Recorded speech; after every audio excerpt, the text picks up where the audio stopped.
Good morning. Good morning to a few of you because no one else knows where the fucking link is. God knows what. Help them. Save them all. They're on their fucking phones. They've got no idea how could I possibly watch this stream while trying to also use Tinder, while also trying to use Bumble while at work, because there's just no way I could figure out a way to make this all work at the same time. And I want to comment on Discord, and I'm trying to do it all on this little phone with my little greasy little fingers, my little fingers here. Fucking Christ. First world problems. You guys complain about everything. Holy moly. Good thing I don't have to quit my day job. Oof. Good morning, guys. What's going on? Are we even live? I don't even know how this shit works. Anyone have a link? Anyone have a link? I don't even know. Hopefully it's live. I can't even tell. Looks like there's like one of you here. So there's one of you, it says. That might be me. Who knows? Don't care. Let's get into it. What's happening in futures? I know some of you were watching the futures action earlier. You were watching futures. You're like, oh, shit. Not looking good. What's going on in futures? Well, first of all, about an hour ago, NASDAQ was down about 1%. S&P was about, 30 basis points. Russell and the Dow were about break even. What's happening right now? Russell's up almost 1%. Dow's up almost half a percent. Things are getting a little heated. Kind of like that reinflation idea where everyone's talking about it's going to be too hot. Too hot is my kind of thing. Some of you are going, Jesus, you got to be kidding me. I was really hoping this guy was going to be wrong for once, and then he would maybe listen to my comments about keeping the pit to Discord, because I don't like change, and I like to just trade tech. I don't want to trade that value.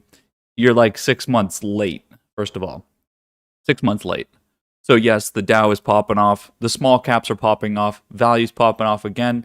So again, you're in the wrong place at the wrong time if you're not trading value and you keep ignoring it. And now it feels really silly because even when you thought things were going to be down, you watched the Hang Seng, you watched China, and then you saw Europe start doing well. Europe's doing pretty well right now, up 1% overall. Here you go. This is what the opening action looks like. As soon as the Americans woke up, about 8 o'clock like I do, they hit that bid button. Hit the bid button. Buying. They're buying. So again, here we are. It's another week. I posted a lot of charts. I posted a lot of tickers on lists. I know those of you that just woke up do not have time to go look at all those.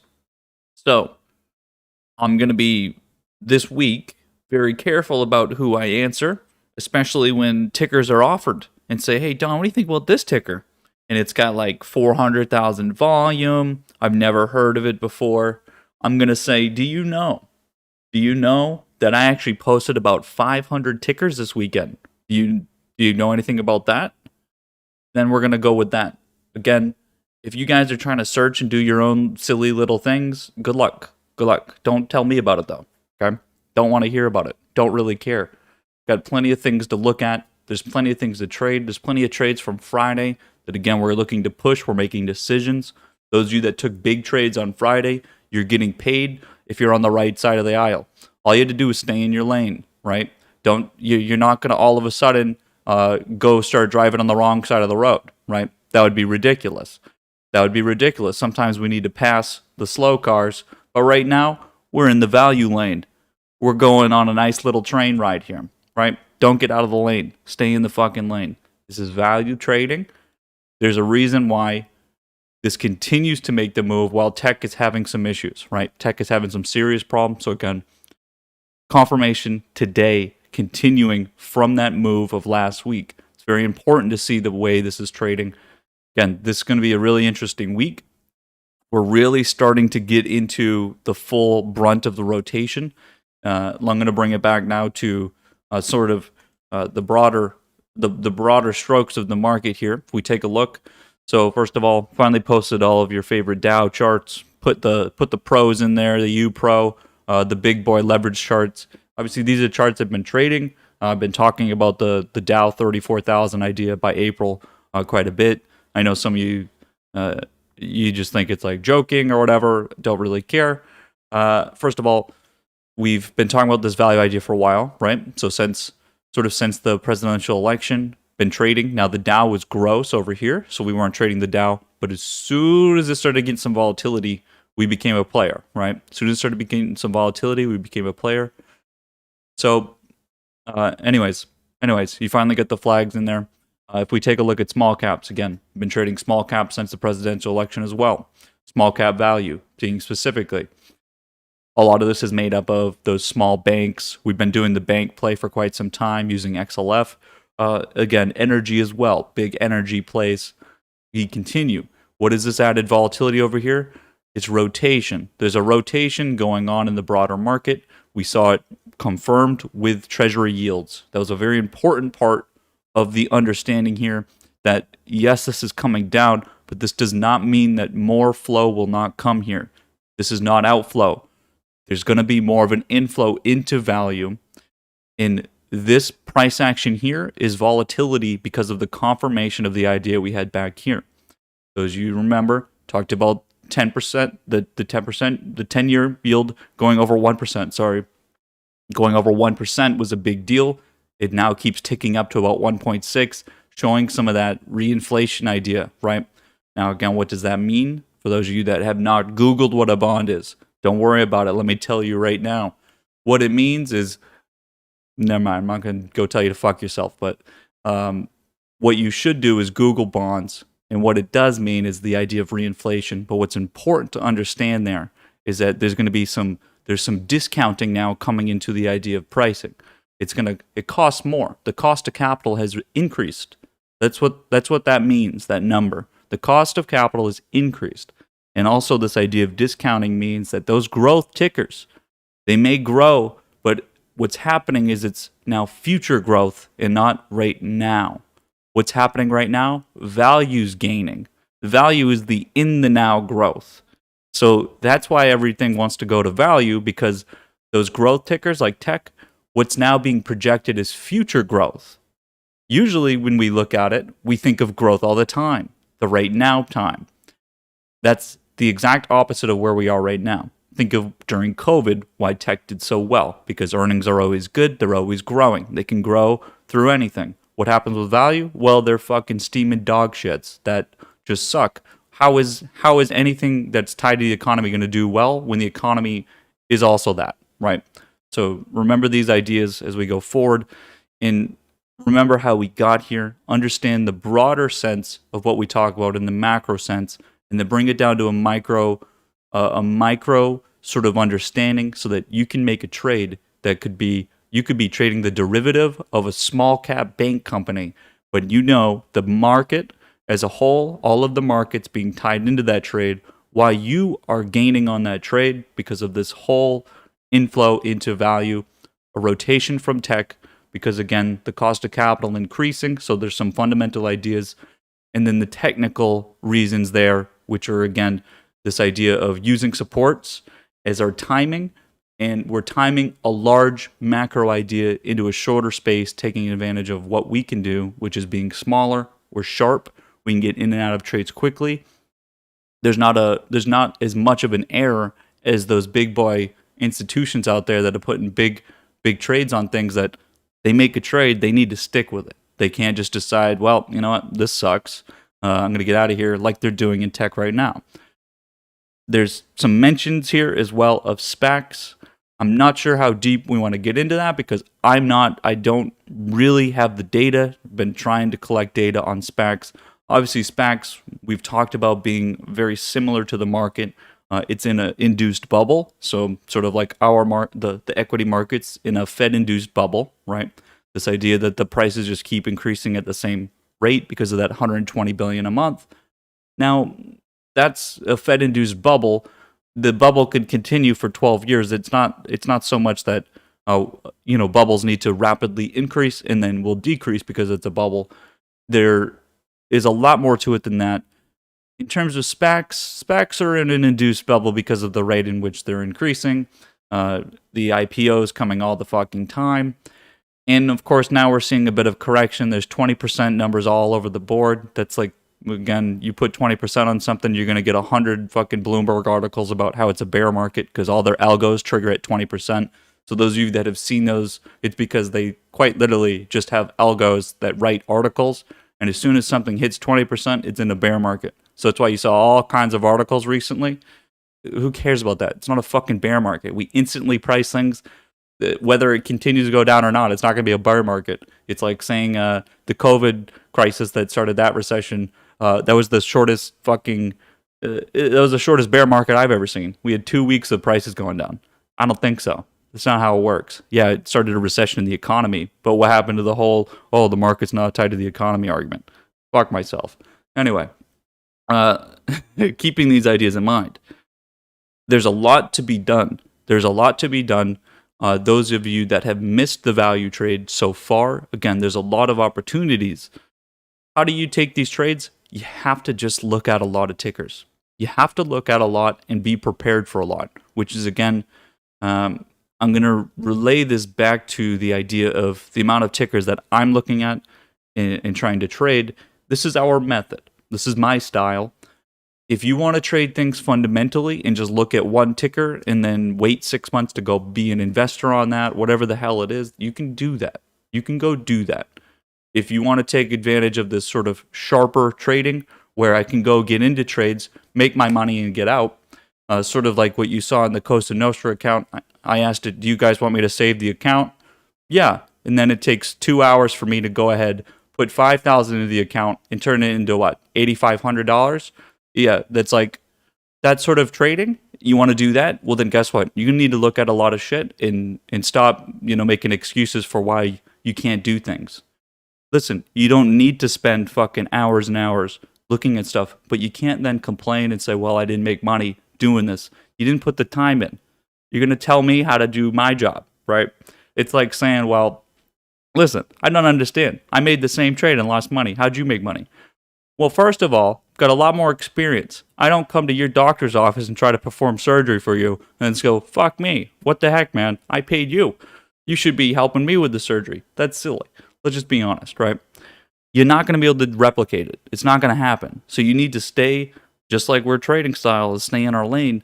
You got to figure out what you can and cannot do. Some of you have a very hard fucking time, and this is learning for you guys. You have a very hard time understanding your strengths and weaknesses. A lot of you think that just because you're here and a part of something and because you put like 10 minutes of time of looking at charts that you'll somehow be able to do it because, wow, it's so easy to make money. Wow, look how easy it is. People made money on GameStop. Everyone should be able to do it. That's ridiculous. It's not going to happen.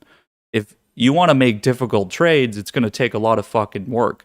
It may honestly take you 10 years to figure it out. I don't know. Some of you do not have the same amount of time. It's going to take you a long time to get to that 10,000 hours. This week, when you're looking for new trades, some of these are really fucking difficult trades. Some of those regional bank, small cap plays and shit, I mean, they're fucking terrible. They're terrible plays. They're going to work because of an idea, and it's going to be very, the space can be finite in terms of being able to get those. Not very much liquidity in the options. You're probably going to be buying fucking calls from me. These type of things are difficult.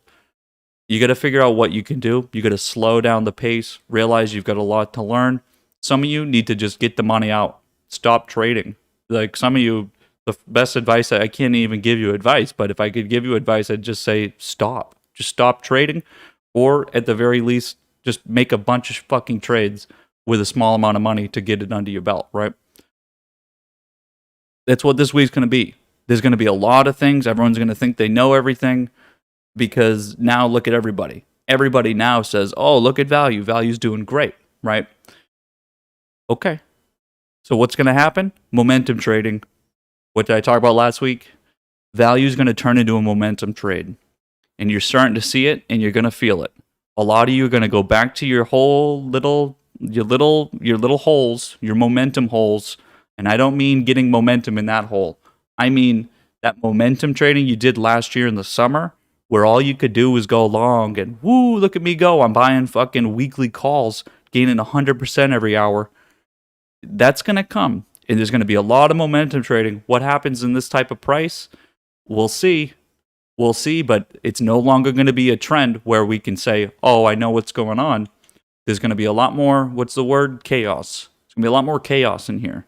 So, yeah, energy's been just trending up. What happens when you get a bunch of momentum traders? In here. It's going to get a little crowded. It's going to get a little crowded, right? So we need to keep that in mind this week. And I would say it's this week because think about everything that's been happening on the tech side. This is rough waters. No one's making money on SPACs. They're all going to want to go to what's working, and it takes one search, one look to see what's working, and everyone's going to get on board, right? Everyone's going to get on board. So let's keep this all in mind. In terms of pre-market action, what do we got? We got 12 minutes. Pre-market action, again, the same names as usual, right? There's a couple that, oh my God. First of all, can we roast Fibs? He doesn't understand one joke ever. He says, okay, so how do we go to Twitch? Is there a link? Jesus Christ, someone ban that guy. How is it possible? Is it possible? Holy mackerel. I'm not responding to him at all this week. Not at all this week. He's fucking banned for the week. Banned for the week. Anyway, okay. So this morning, pre-market, right? A couple names to point out. GE. This is such an important ticker. It's such an important ticker to think about. I've talked so much about the aerospace and defense play here. Again, sort of tied. It's not fully tied into value, but it's a very similar look. GE. Now, of course, it depends on the ticker, right? GE is, of course, more on the value side. Everyone can agree on that, the sizing and everything else. Now, it's very important to understand the timing and the way we led into this. Think of all the tickers that I talked about here in like mid-February. We started to look for them, and we finally got out of the consolidation into the break. Very much like the Dow chart as well, and obviously GE here. Think about this play in the way we've sort of continued to push this idea. Now, I know a lot of you also going through the first phase of this. Now, GE's a bit of an exception here in that you could just keep pushing it, adding more and more. Now, there's a lot of tickers you had to keep getting in, and sometimes we'd have to get out, right? There was a lot of kind of going back and forth. Now, this Friday, this past Friday, and sort of coming into the end of the week, it's very easy to, again, be stuck in a very sort of short-term look, and all you think about is the price right in front of you. And you're not thinking about where the price could be in the future. You're not thinking about what it's been doing. And it's very easy just in that moment to say, all right, you know what? I'm just going to get out of this position. Now, this position's up over 4% this morning. Is that now that we see it like, oh, well, yeah, it's now I see it's going up. Wish I was in that position. That's a really bad way to think. And again, when you're looking at something and you're trying to solve problems, we need to be looking forward. We're trading future value. We're not trading the value of the company right now. We're trading just fucking price, just supply and demand. All you need to ask yourself, is there going to be more demand in a week from now, in 2 weeks from now? This is a very easy question to answer. In all senses of the question of supply and demand that sets price, is there going to be more demand next week? How about the week after that? You can answer this question through yourself, through your own understanding if you don't put bias into it. This play is really straightforward. Even if you don't look at the very clear, rules that we have of support on a trend line and everything else, this play has been really set up for you in a way that you can't really fuck it up. All you had to do is hit the button. Because if you were in this position, there's really nothing you would have done. All you had to do was not look at, again, not fuck yourself. Go into the middle of the lake in a canoe and sit there, right? Go with Barbara into the middle of the woods, have a little time. All you had to do was not fuck it up. And I talked a lot about that last week, right? I said at the end of the stream on Friday, what I want you to do is if you're prone to fucking yourself. And I don't mean that kind of fucking yourself. I mean in the sense that you look at the P&L and you go, okay, you know what? That's it. That's all she wrote. That's plenty for me.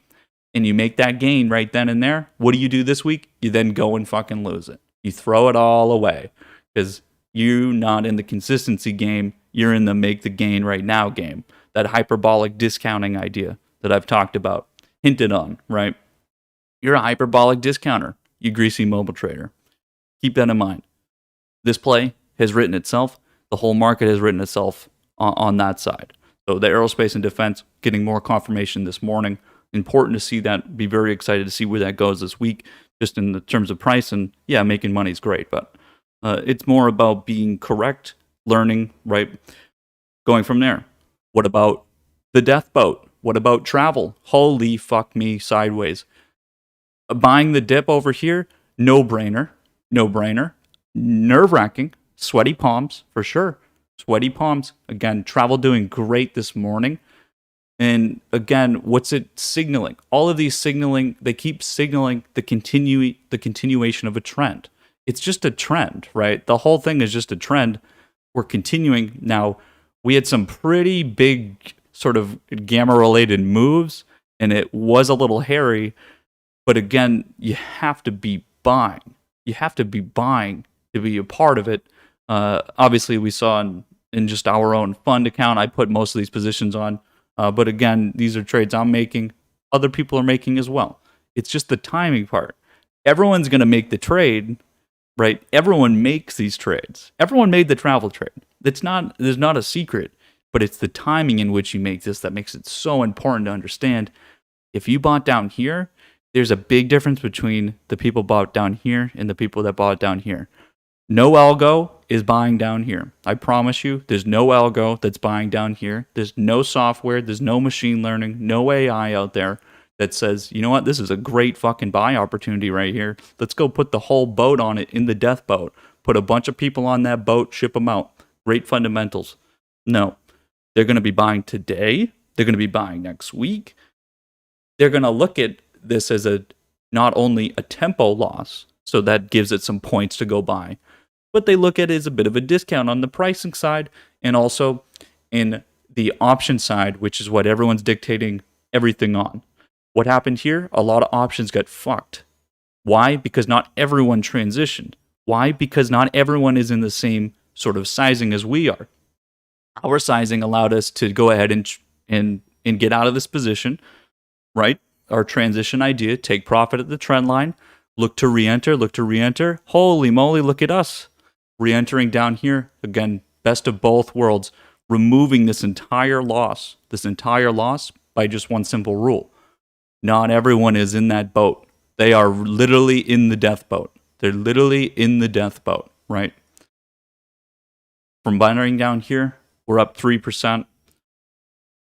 It's a lot. It is a lot. That's 100% trade. However you look at that trade, that's 100% trade. From doing, again, you didn't really do anything. Most of you didn't do anything anyways. You made that trade. A couple other trades to mention. DraftKings. We bought the same idea on the DraftKings dip. Now, why are we doing this trade? This, again, is a retail, taking advantage of retail. These tickers are not tied into this ticker, and specifically, which is why I'm not going through a sector or anything. That last CCL was a travel sector. You can see AAL, NCLH, they're all up as well, right? DraftKings is a retail-specific ticker. What happens on Fridays? If we have a week pulling into Friday, we like to buy it going into the weekend. And yes, obviously on Friday, we got a dip buying opportunity as well. So that adds a little bit more to the reward side for the same risk. Retail likes to go ahead and just go back to their norms. They like to go back to where they put demand. If tech's not doing well, and now the whole market's just trading sideways, where are they going to go? They're going to go back to comfortability. They're going to go back to those tickers they trade all the time. DraftKings, Penn, these sort of tickers are tickers that work. They don't really fail. Even in times that they're breaking down and shit like that, they're always possible for retail to pick up. There's always something there for them. They make up a lot of the volume there. They're in most of the options. The options are not expensive. The more volume of options, obviously, the more it affects the price. They have a real effect there. What happens? We put positions on Fridays, cash them out on Monday mornings. That's it. That's the play. What are we at right now? We're over 3%. That's going to be what? Most likely 100% play. Why? We're just doing, we're following what other people are doing. We're taking advantage of what others do. It's like watching a bunch of fucking chimps. If the chimps figured out how to do something and they're hooting and hollering about it, all you had to do is watch them and see what the chimps are doing, right? And you can write it down on your little notepad. Okay, here's what the chimps are doing today. They all figured out how to break a piece of wood in half and beat each other with it. Great. That's literally all this play is. Watched what the chimps did, and there we go. That was it. Did my little report, we entered it. Important to see this play in the sense that you have to take advantage of retail in the traders that you can beat when you can. If you, and again, all of you have better fucking levels, you have better understanding than regular retail greasy mobile finger traders, even if you think you suck. You still have a resource that they don't have. You are better traders than they are. That's the reality. Half the time where you're not trading a company, you're not trading the value or anything, you're trading and trying to beat someone else. It has nothing to do, you're not going to be in the fucking company. Are you a long-term investor? No. All you're trying to do is beat someone else. You're literally just trying to beat someone else and take someone else's money. You're basically a mugger. Some of you don't realize that you're literally not buying and owning something. No, you're literally beating the shit out of someone else and stealing their money. You might as well just go into the streets, steal someone's money, and just start running. That's what you're doing. And you go from person to person mugging them. That's what we do. We're boogeymen. We're boogeymen in the option chain. Stop thinking that you're fucking, again, the SPACs that all have life-changing research. Fuck you. There's a reason why they're all fucking tanking. Why? Because no one's long-term investing. They're just trying to beat all the other people. Ponzi schemed out of their ass. Let's be honest. So, again, stay in your lane. Stay in your lane. You're a bunch of boogeymen. You're a bunch of muggers. I'm not even sure where the hell that came from, but just, guys, just make trades. Just, some of you need to get those trade numbers up. Make money, lose money. Just make fucking trades, okay? Let's get this going. Again, Dow 34,000 by April. You didn't make the bet. You can get in and start propping my price up. Let's see what we get this morning, guys. Let's see what we get this morning. Obviously, the Costa Nostra account looking great. We're up $1,200 to start. So the account is now up $2,200. Good job, guys. You guys let me know what you want to do there. But I would be taking that. I'd be taking some of that. I'm just kidding. Push that shit to infinity. But yeah, that account, I basically doubled your account. So good job.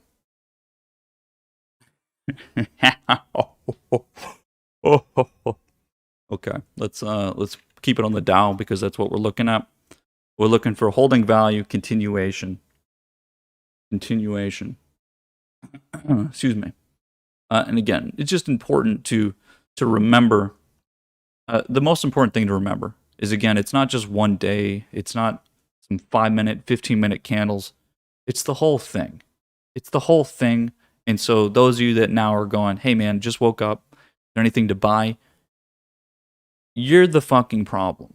You're the problem. You needed to do shit from last week. And those of you that did things from last week and made those trades on Friday are getting fucking paid for it. And you're getting confirmation. You should celebrate that you did that and use that to discipline yourself, right? Not always going to work. Some of you lost confidence last week, maybe didn't put the trade on. The only way you're going to be able to do this and hold up the racket is to stay disciplined and make those trades every time they're there, right? Every time they're there, you have to make that trade. And again, it doesn't matter if you make trades from this open. You missed it's not that you missed the boat, but you're going to miss a lot, and it's going to be harder. You make it harder on yourself for not being in position. That's the reality. Think of all the people trying to buy right now. It's going to be hard, right?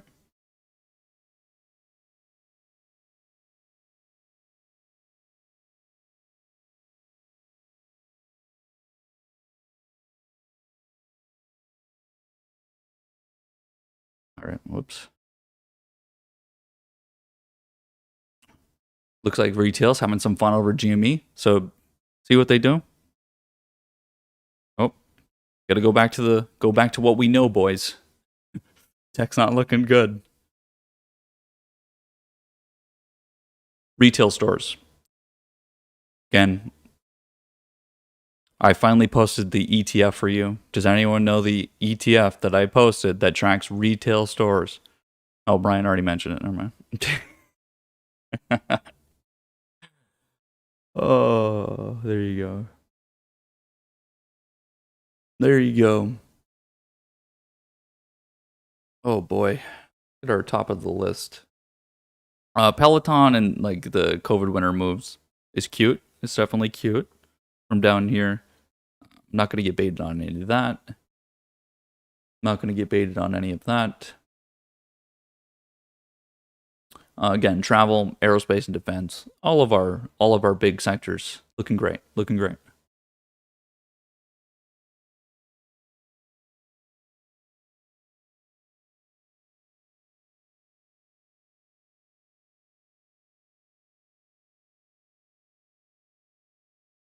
Okay.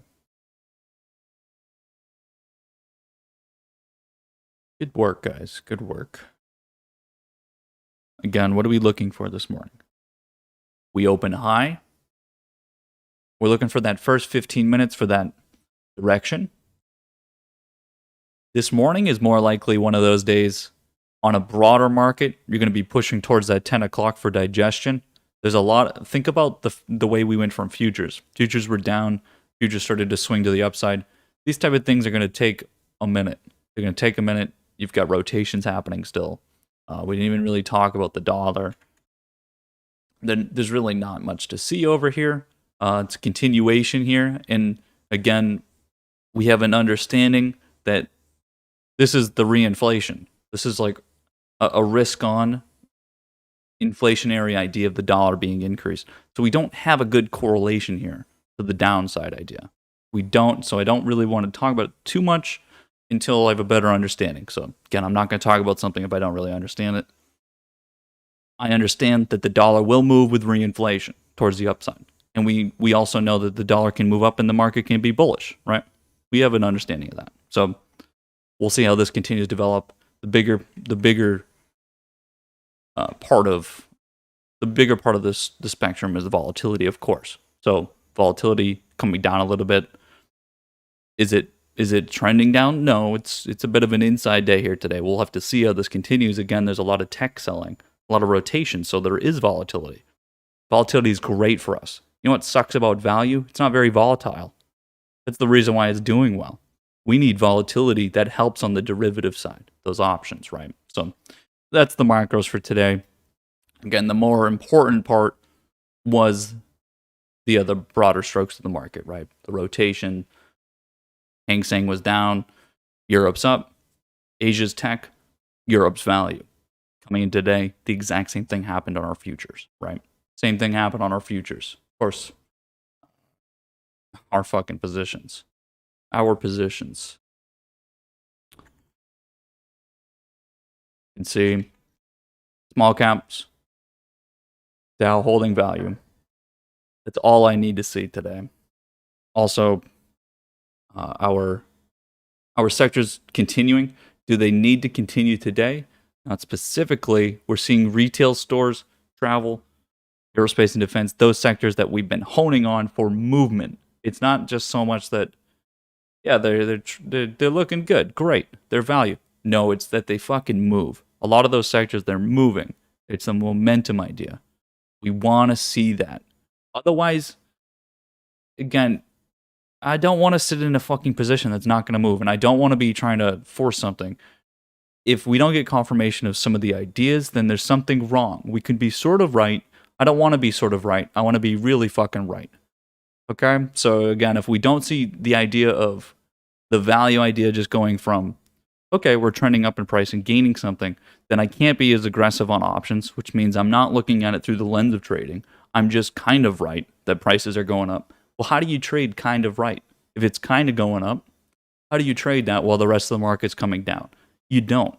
So you need to see that that is turning into something, right? So again, it's sort of like even when we look at this average here, Whoops, let me put on the 1 day. When we look at this average here, again, this doesn't look great. But the fucking reality is we're trading individual tickers and actively trading the ideas within here. And those ideas are working, but we need to see even further moves from there, which again is when we look at something like GE here, we're getting confirmation of an idea of momentum. It's being created. It went from trending to fucking rallying. We need more of this, right? We need more of this. We can look, again, like something like here. We're not getting the leverage moving. If momentum's going, we need leverage ETFs fucking moving. If it tracks that sector, so aerospace and defense, I want this over this level, right? Because why? Because if you're momentum trading, you're going to use leverage. I want leverage traders going, confirming an idea. These are kind of the macro flow ideas that we look for, right? Let's look at some individual tickers. I don't really have much to manage. Again, banks as a whole, let me just do this really quick. Banks, of course, banks and energy are benchmarks of the value play. These will just trend. They're just fucking tanks. These will trend. So banks continue up almost 1%. X Elite, our continued energy play. This will continue to trend. Again, continue to be a part of what's working. Our more aggressive plays are in those individual sectors of convergence and individual tickers. Again, that's where we make, that's the bread and butter of what we do. It's not so much, we don't trade the average. We can use the average to fulfill some of the cash problems that we have, right? Some of the problems that we have is how do you get all your fucking money into the market? You don't want to be trading 100 positions. It's just too much. So you can be cash, allocating risk to some of these larger plays because there's no downside, in and out real quick, right? Again, retail stores continue. X, of course, from Friday, we always take the X play. We had a gift by getting a pullback bought on support. Again, X, I don't know. You guys know what to do. You know what to do. Lit from Friday. This is going to be a lot of fun. We'll see what Lit does. Might get lit over here for you young guys. Not to say I'm not a young guy, but you know what I mean. A lot of old fucking greasy mobile finger traders in the chat. 10 from Friday, continuing to look great. An obvious support buy. Again, these are all positions that are on. We even have it in our own account. Post a Nostra account. Looking very good. Further confirmation. MXC was in that trend line here. Looking mighty good there. Mighty good there. Okay. Retail stores, M. We're looking for this to break this week. If it doesn't, then I don't really know. Is anything actually happening? Hard to say, right? Hard to say. Let's look at the XRT. Again, this is a retail stores. Look at this fucking chart. If you didn't look at this chart, then it's unfortunate for you. You should go, I don't know. What the fuck are you here for? What do you pay me for? If you didn't look at this chart, you don't understand what the chart is of. You should just honestly don't trade right now and go look at this first. Go understand it and then come back, right? Then come back. This is great. This is probably, this is some serious confirmation here that I was not expecting to get so clearly. But again, the price is right. Price is right. There you go. What do you want me to do? Can't even draw more lines on that chart. Healthcare, continuing. Again, I don't mention healthcare too much because it's such a long-term. I do fucking mention it every day. But I don't need to mention it in pre-market because, again, this is a long-term, over the year trend sort of play. And again, if you didn't get in, it's the same thing I say every time.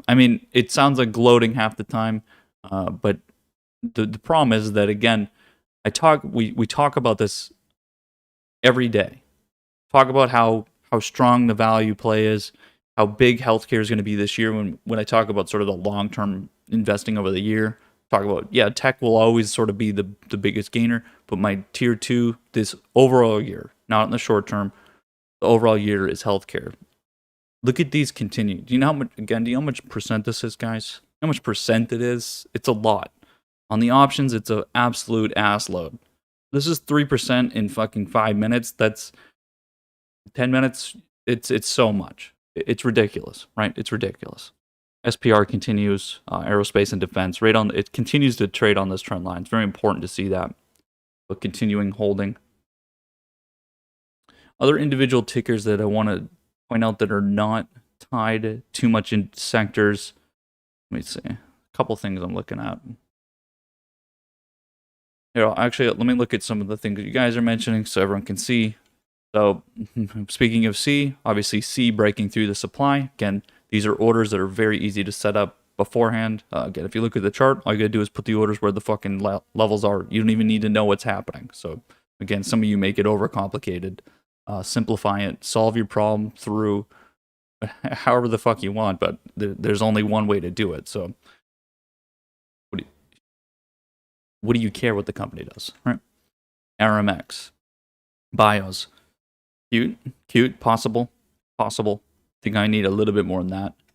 ELY is obviously a play. I drew trend lines and then I redrew them for today. We already took this trade. Again, finally getting confirmation here. I was going to say if we didn't get this move this week, then fucking all things are off for this chart. You guys remember the wedge I drew in here to make sort of stipulate the move here. We're finally getting confirmation of that. Looks very good. And we traded that previously. AMD, we'll see. The bearish of the semis. We'll see. Some retail down there, it looks. GM, of course, our new EV loves Ford and GM. We are long on. We're already in position. Great confirmation this morning. What's happening? Well, you know what's happening. Outflow from Kathy's Wood. Excuse me, let me pronounce it differently. Outflow from Kathy's ARK fund, Kathy Wood ARK fund, Tesla, Who wants to be in that when you can be in Ford and GM? Again, getting paid on this idea. What did we do? We didn't have to do anything. We understood that the flows wanted to come here, though. Let's go take a look at the big boy. Doesn't look as good down here, does it? What about ARK? Don't look too good down there. Doesn't look too good.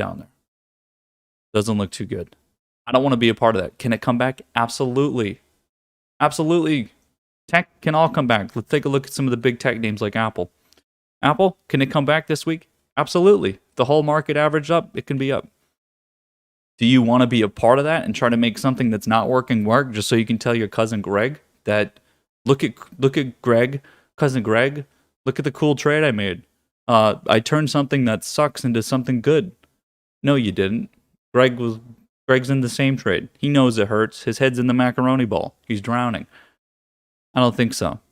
We don't make shit work. We make what's working work more. And we make it work for us. Even the SPY's moving again. The difference between the SPY and the Qs is really, it's funny right now. It's pretty funny. Brian mentions Uber. It's a good point to make. Uber, not at resistance. In the middle. Is there levels in here? I mean, sure. Fucking local 5-minute candles. Who knows? Probably something. There's not a level here, though. It's on the move. Again, these trades from... I think I talked enough about this trade, but anyway. Obviously, we're on the Lyft side. Uber, Lyft, they're converging, and they have very different levels of supply. I've talked about it back over here. You got to tilt your head a little. For Uber, tilt your head. Lyft, tilt your head the other way, right? There's very similar supply.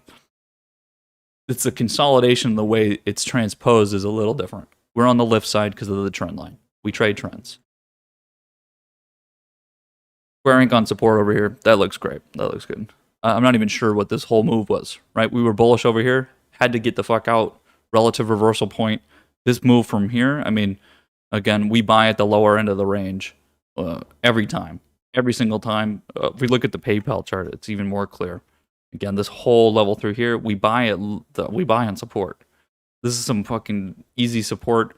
This move, it's most likely gonna be the continuation triangle idea. I don't know how much we're gonna be able to fit something in there, but again, it doesn't matter. Just something, pattern recognition should be tingling on a lot of these charts. I got beat up for no reason, and again, that's where you ask yourself, did anything change? Did anything change? If the answer is no, then usually there's going to be something there. There's something there. Consolidation happened. Right. Down we keep going. Again, obviously I'm in the if you're confident about an idea, you trade with leverage. So I'm trading all the leveraged ETFs for the Dow play. Have been. Same goes for anything, right? You guys know if you're bullish on something, you're not only just trading the options and going bullish on those options, right? Trading maybe short term, but a lot of the money, trying to get those points. You're also trading leverage, right? You can trade levered ETFs. Important to be using those when you can. Let's see. X has really gone again, getting paid for our efforts. It's what you look at all those charts for. You look at everything for a reason. Let's see. Why am I looking at this list here? It takes too long. Look over here. Your guys' account is up another $2,200. Let me put it on the screen. I think it's kind of fun. I only get the small picture for you guys here. Put this bad boy up.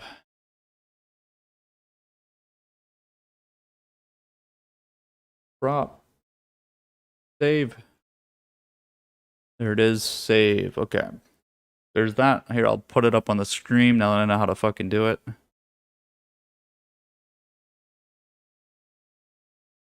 Maybe not. Maybe not. Hold on.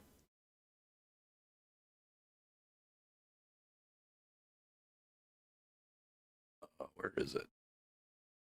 There it is. All right. There's the Cosa Nostra account. There she is. There she is. Good job, guys. Good job. Very good job.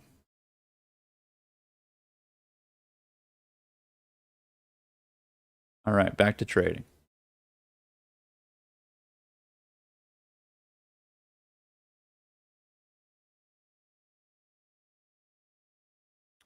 Back to trading.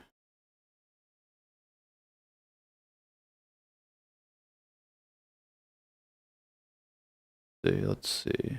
Yep, XRT continues on that trend line. We'll see how much that trend line interacts with it today. There's so many different things happening that can take too much to talk about, but that the whole retail play.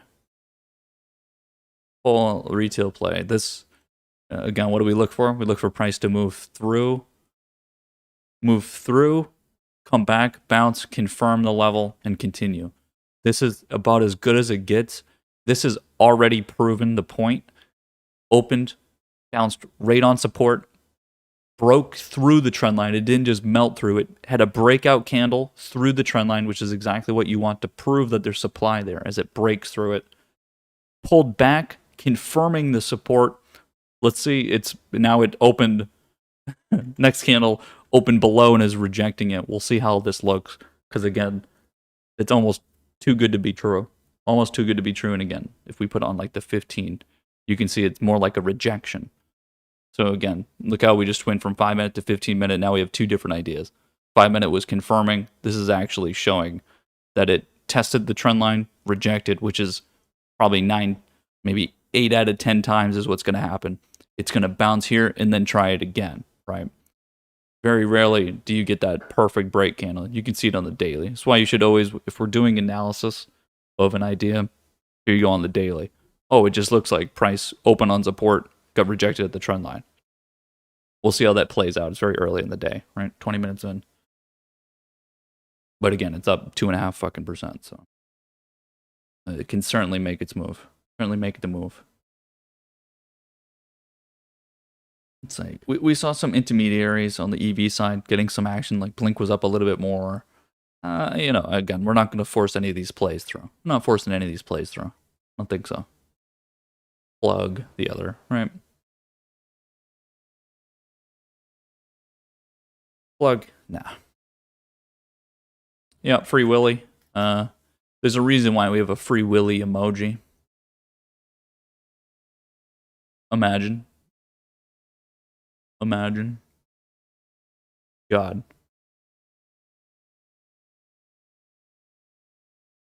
All right, let's see. We're 20 minutes in.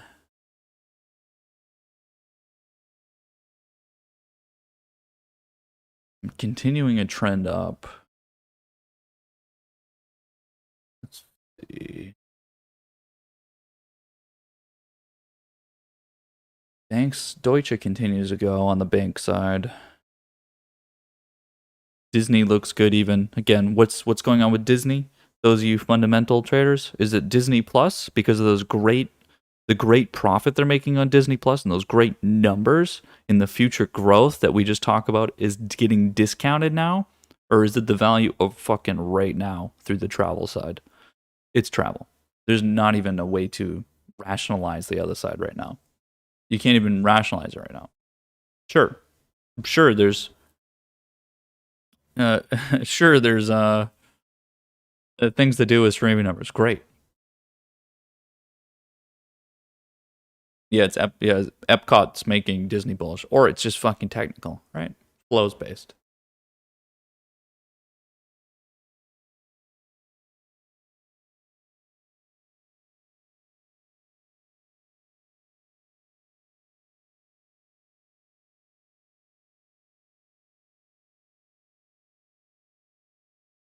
Hmm.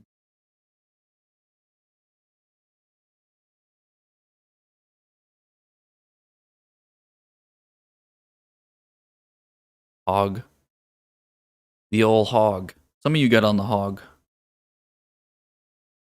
don't know why that's. I should really remove that.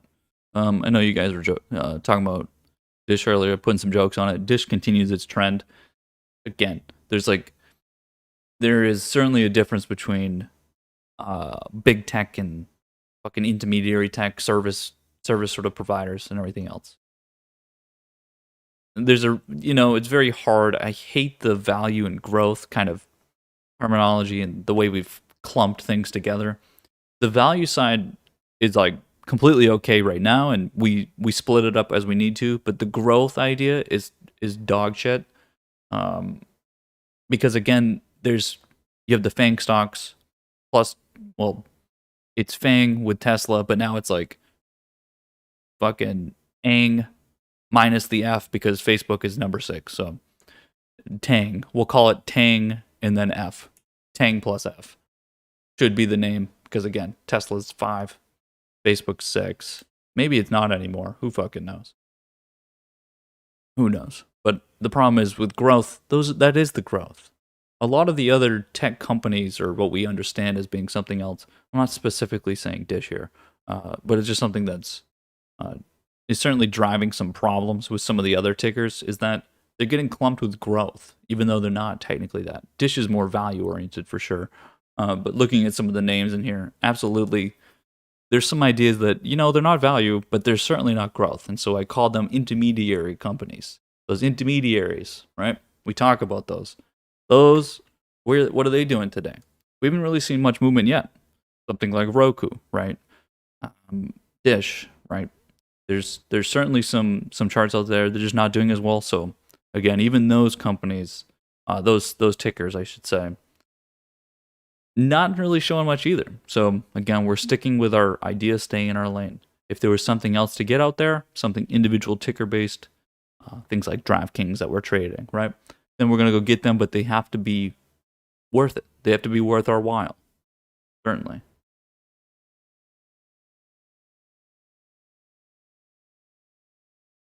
Again, banks continue to do very well. Some of those regional banks I posted doing very well. Those are opportunities. BRKB continues. The big boy. Again, kind of hard to go make these plays now, right? But again, just because you're not in it doesn't mean I'm not going to talk about it. So the point being, this chart continues to trend up. It's very important to get this confirmation and to see, okay, so I see that something like this consolidates. Oh, and then it breaks out and then I can trade it. I don't trade it during the consolidation. You trade it when it breaks out and trends to the upside. You guys got to be able to start to get this into your mind. and trade that part. You don't trade within here while it's consolidating. You trade after the breakout and it trends, right? This has been a great trade. It's been a great trade. Yeah, it's not sexy to go tell your cousin Greg, "Hey man, listen, I'm trading some Berkshire Hathaway right now. Not BRKA, that's too expensive for me. BRKB, but I'm trading derivatives." Tell him you're a derivatives trader. Trading March, April, May, June, options. All over the place, Greg. I'm from 250 to 260, boy. That's what you can tell him. Tell him you're IV'd out of your mind. And you don't mean IV as in like an IV that because you're hungover. You mean implied volatility. You tell him that you Black Scholes this play. You have a future volatility of, what's the volatility of BRKB, like 5%? You're like, whoa, buddy. I put 35% into my model. IV right now is 30. It's a discount. Why? Because we don't look at we don't care about all the other numbers. What makes up the price of premium? IV does. Volatility does. What's the difference? How do you look for contracts? You look for ones that have low implied volatility and you bring it to higher implied volatility. What is that called? Wealth creation. You take something with a lower value asset and turn it into a higher value asset. How do you do that? You find someone that's willing to pay fucking more for it. That's called making money. Buy low, sell high is another way to simplify.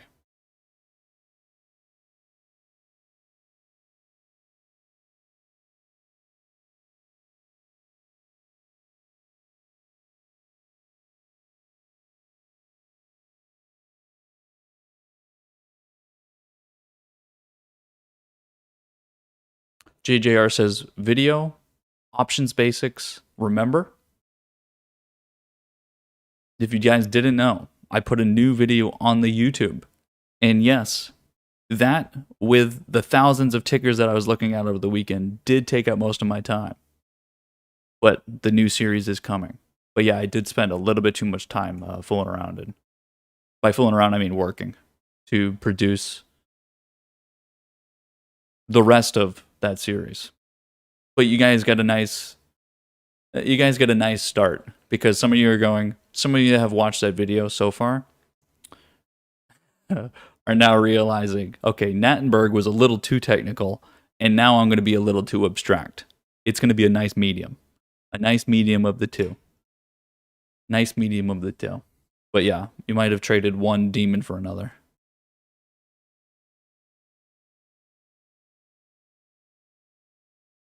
Some of you watched that video and said, I literally got nothing from that. That did not help me. That was a waste of 4 minutes. What the fuck is the point of that video? You just said a bunch of proverbs. Exactly. And you waste a lot of time trading shit that you don't know. So why are you telling me not to do things? At least I got something out of it. Got paid for it at least. You're wasting your money. For you, you're not even in the lane of what's the Alice in Wonderland sequel, Through the Looking Glass. It takes all the running you can do to remain in the same place. Here, you've got to run twice as fast to get going. That's you, but you're going backwards. You're actually sitting in your chair with your greasy fingers. Your bandwidth isn't fast enough to get them fingers going, get that data flow. You got to run a little faster, learn a little more. I'm just staying in my lane. Now you're going, well, fuck me. Exactly. That's exactly what I mean. Yep, options are coming. Video a day? Maybe. Video a day? Maybe. Tonight? Maybe. That was the start. Wanted to start it because we're taking a brief moment here. The reason why I started it like that is it's really important for a lot of you not to get stuck into when I try to explain some of the option stuff. You don't get stuck into trying to do like this rigid approach where you apply models. We don't use models to trade. We use models to understand what it is that we're trying to do, but we don't use it for trading. And I think it's so important whenever you're analyzing something, you're doing anything, you're doing it through the lens of what you're trying to do, which is trading. If we look at a chart, we look at it through the lens of trading. The questions we ask are not, what is the what exactly is the value that's being created here, whatever the fuck the questions are. No, we actually ask questions of where could I enter? Where can I enter a trade here? This would have been a great entry. Where can I exit my trade? Oh, well, there's trend lines, these type of things. Entering on support, we try to look at it through a different view, and that actually gives a different answer. It's the same with options. Some of you read Nattenberg and have no fucking clue what's going on there because it's technical and you can't even use that. It doesn't even help you, even though he simplified it. I'm going to try to give a different approach, as you know. Try to facilitate some actionable, resource. We continue. There's not really, we're just continuing, so not really getting much. We've already got confirmation. The only thing that can change really is the tech idea, right? Here's the volatility, trading between levels. We'll see how much. Obviously, put points on Friday. Has points to lose. That's the way I look at it. You gain something, now you have something to lose. It's just trading in between levels, though. But this is the portion that could change, right? But again, money doesn't want to be here.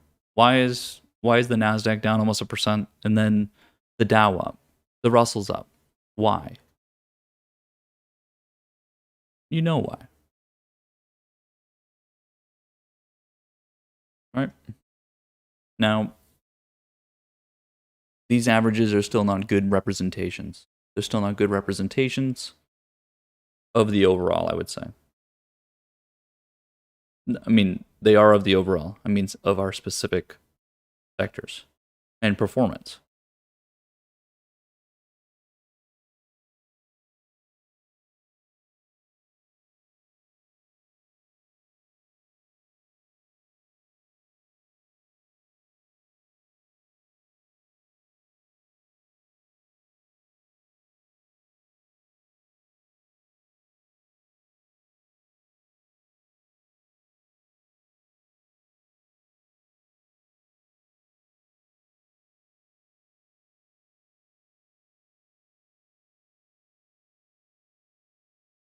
Okay. Hey man, just woke up. Anything I can buy? Don't do it.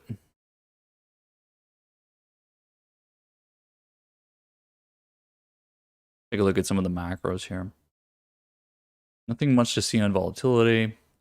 Just fall again. Just volatility. All it's doing is following the downwards correlation on the S&P futures. What am I looking at? Oh yeah, dollar.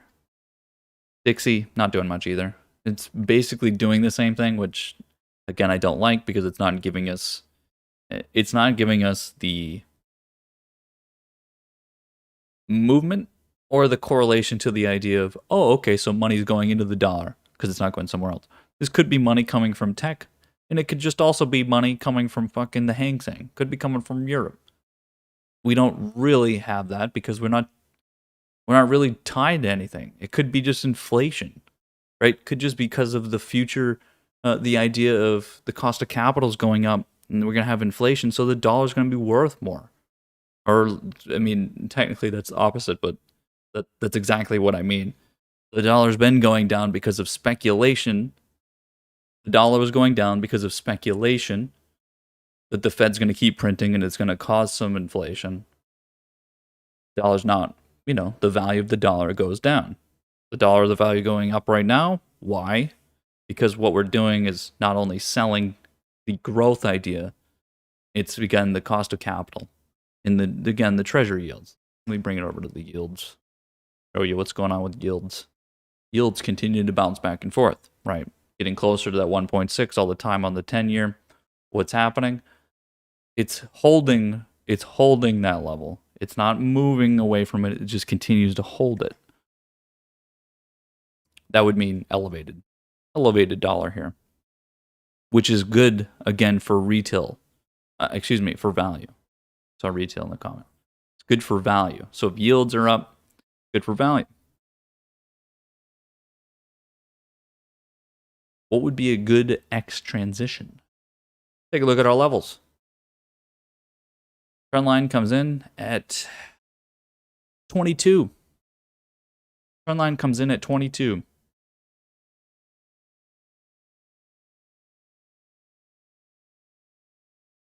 Otherwise, you get this big $19 level. BBY retail stores. Yep, that would be a part of retail stores. Again, I don't remember who it was. I don't know if it was you, Fibs, that wanted a short. I think that's what it was when it first came up. Trying to short BBY over here or something. And yeah, it got beat up over here, but it's still a part of a sector. I mean, there could be 100 different reasons. I don't know what the fucking news was. Obviously, something news related outside of the value idea happened here, pumping up volatility. Over here, you're getting convergence. I mean, this is also you start to look at this over here, and it starts to look very good as soon as that break happens, which it does look like it happened. Now, there's a trend line in here. We'll see how that reacts, but again, it is on the retail side. Not as good. Not as good. Absolutely not as good. Would I put money to go long here over some of the others? Absolutely not. So again, just because it's a part of a sector does not make it bullish or something else, right? And I think a lot of you also have that problem. I'll post 40 fucking charts of a sector, and then you go and trade the 41st one. I rank them in order of bullishness. So number one's the most bullish. Number two's pretty fucking bullish. They're all bullish. They're all good. But I put them in order of how, again, how bullish and how difficult to trade. And then you guys will come back and you'll find the 41st company that I didn't even put on the list and be like, well, this is the one I'm trading because it's my own and I'm novel. I'm going to tell my cousin Greg that I came up with this one on my own from all the money I lose. Silly, guys. Fucking silly. Why do I have so much time? Because I fucking work so hard. Don't have to fucking deal with your bullshit. Whatever you guys do.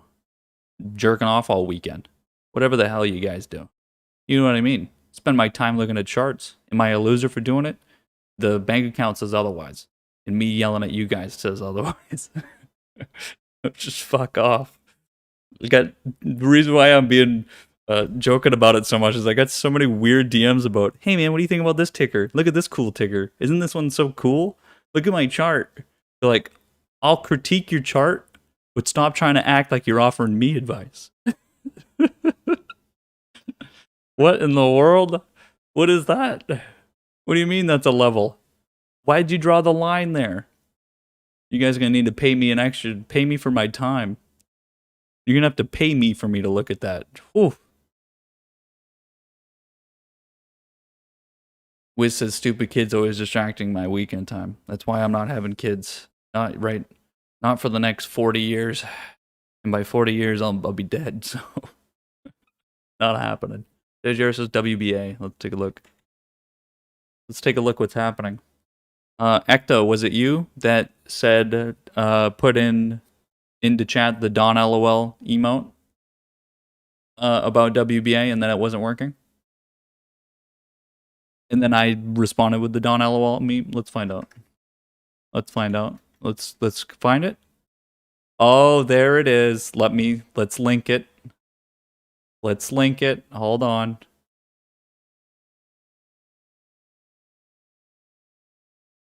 No, he says no, but he can't get out of this one.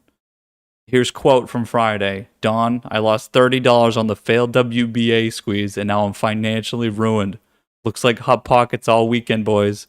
I responded with the Don LOL. Oh, it was me. It was me. 50 April too far out of the money? No, it's not.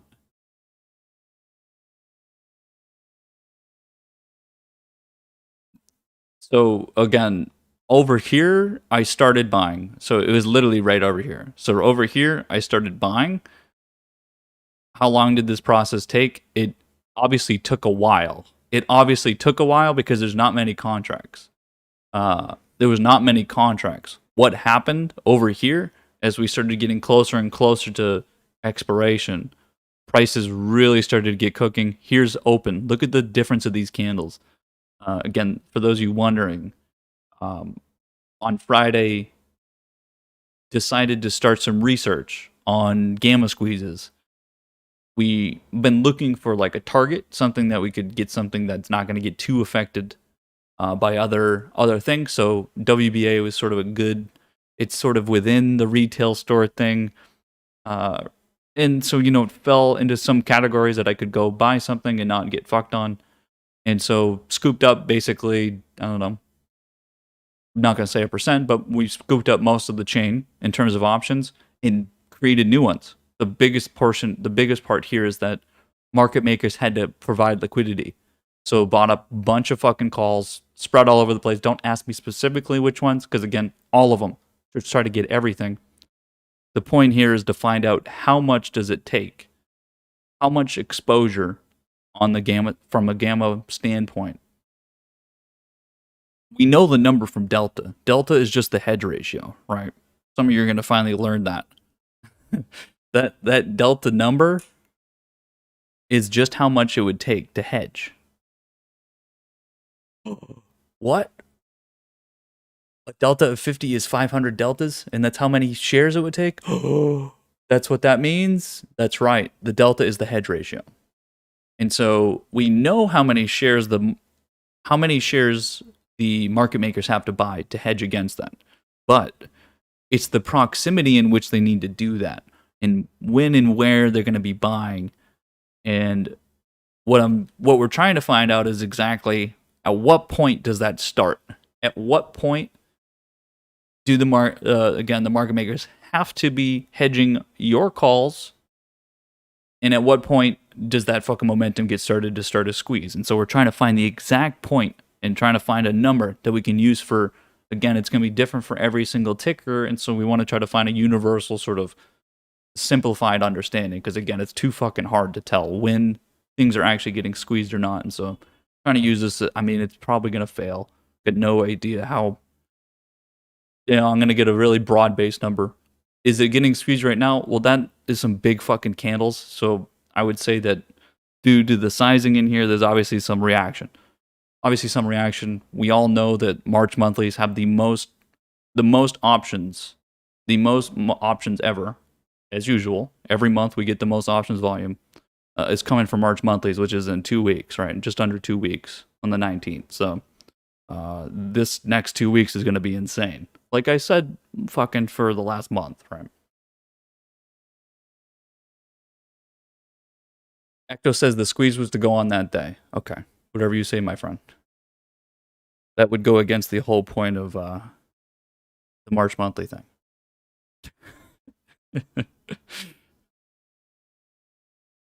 Anyway, yeah, FL, again, retail stores, THBR off support. That's interesting. Let's take a look. THBR, here you go.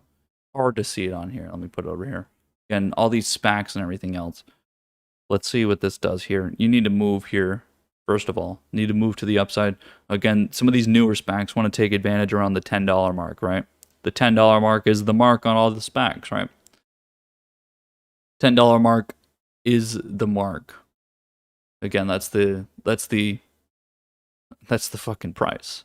And that's where it's always so funny that the SPACs, why do they trade above? No one fucking knows.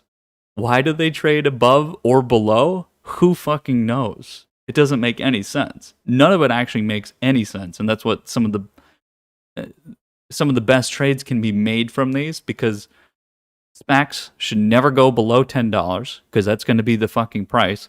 And they technically shouldn't be going for a premium. And if they do, then they're always going to come back down to $10, right? It's one of the strangest things that this shit will happen. But guess what? It's just retail. And you can take advantage of them every single time. And you should. There's no reason not to. So every time it's near $10, it's the absolute fucking 0 point. There is no further. So we're buying at the absolute support. This is an absolute trade. Any SPACs that are at $10, it is an absolute trade. As long as they're still the fucking SPAC. It's an absolute trade. There is nothing lower than $10. If it's below $10, you should be buying it, because it's going to come back to $10. Supply and demand. Fucking morons continue to not understand how this shit works. How can you be some sort of I don't know, like SPAC Twitter feed and all this other shit if you still don't understand how the fucking SPACs work? It's insane to me. And one of the funniest things I've ever seen in my entire life, this year already, we're only 3 months in, already 100 plus SPACs. Or is it 200? 100? No, it's 100 plus SPACs. Over $70 billion have been raised. And guess what? It's all dumb fucking money. Dumb celebrities, dumb names, fucking morons that continue to push prices up above $10 and below $10 on SPACs because they have no clue how this shit works. All of them are touting, oh, revolutionary new company and all this shit. No one's a long-term investor on something that doesn't even fucking exist yet. It's all bullshit. It's all baloney. Take advantage of it every single time. It's a wet dream for anybody to go trade this shit and take advantage of it, right? And again, we're looking for SPACs around $10 for that reason, because it's the absolute point. There is nothing else, and we can always trade it from there because any upside is just free money. Is it wealth creation? No, it's not. It's just woozy woozy. Fucking who knows? But it's hilarious, and it's money to be made every time. Some of you don't know still. All you gotta do, I'm pretty sure you could just Google SPAC and it would tell you these things, and half these people haven't.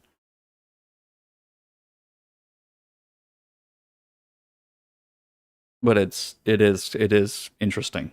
I mean, I don't even think some of the people that are doing the SPACs have any fucking clue how this shit works, when it's the most basic thing in the world. Because it's a contract. There's nothing you can do to get around it.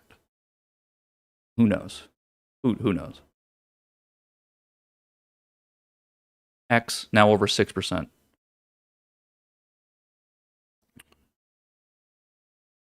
Looking good. Looking good. Home builders making a bigger move than expected. Obviously, I posted some new home builder charts from Friday, or excuse me, yes, from Friday, but we were trading it from Friday. Making a bigger move. Didn't really put much sizing behind this trade. A little unfortunate. Again, it's a trade we've been making from Fridays. It's the home builder trade. An understanding of the, really, I don't even want to say macro, I want to say the economic side. Supply and demand of what's going on in the housing market, right? Okay, yeah, that's a little bit more fundamental, but these trades are completely economic. Same thing with value. It's all economics. We're going to use that to our advantage, right? TOL, yep.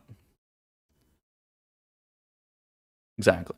So, again, I posted a bunch of these charts still, so it'll say home building, right? It'll say home building on there. But again, I didn't really put very good sizing.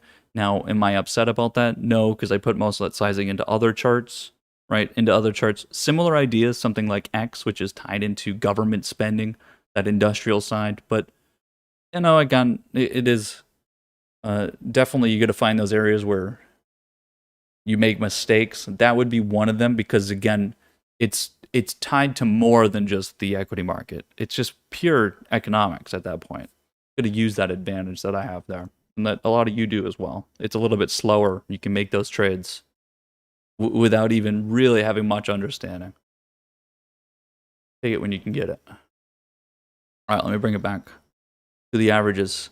We're gonna exclusively use DIA for the Dow Jones.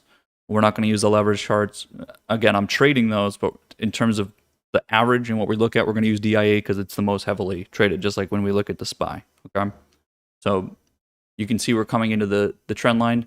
Again, these numbers actually go across to the DGI. So if you look where the price is, 318.46, 318.49. 318.27. See how very close these numbers are? Keep that in mind, because again, I'm talking about the Dow Jones Industrial Average, the nightly news fucking index. It's the nightly news play, boys. Nightly news 34 play. Dow Jones is going to 34,000 by April. But keep in mind the similarity between the ETF and in the index. Again, we don't trade index. We're not trading index futures. We're not trading the options on it. We're going to trade through the equity market in these options. So just keep in mind the numbers, right? And think about this number here. The midpoint here is 34. What do I do when I do targets? I give an upper and lower bound. The midpoint is what I'm targeting as a fucking sole number, right? So that's why you always get a percent or two above and below that. Right. And usually the spread is 3% for a deviation. So you'll always get about a 3% spread. You don't see it very well here, but it basically is, right?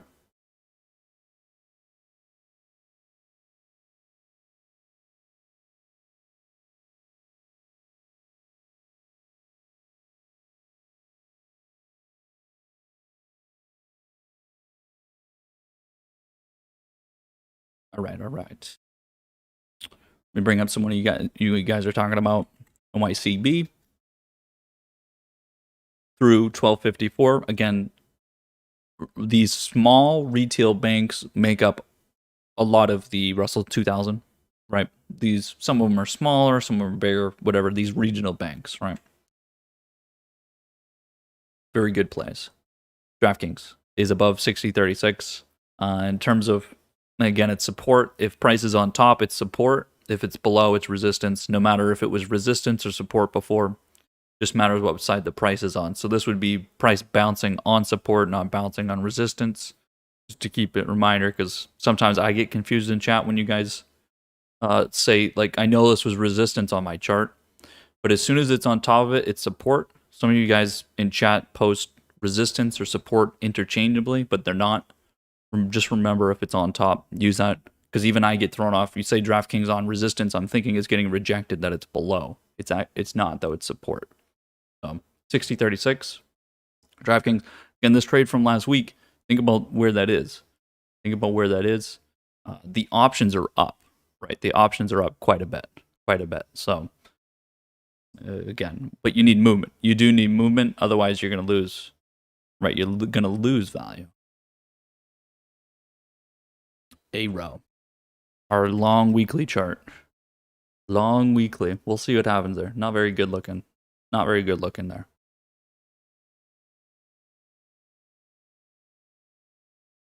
And we're staying in our lane. We want to make money, not lose money. It doesn't matter how we make money.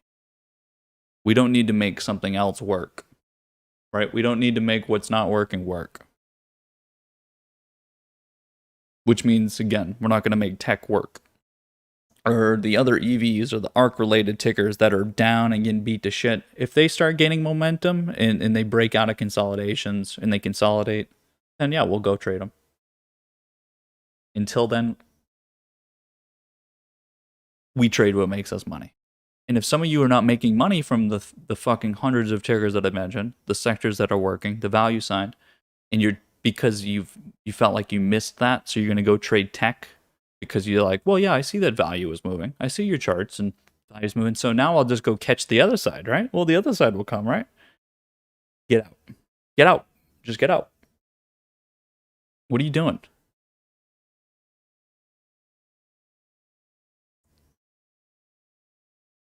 Some of you like, wow, and really thorny today.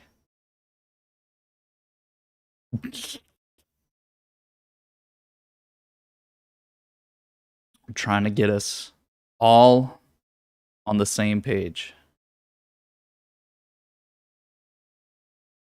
Oh yeah, underwear.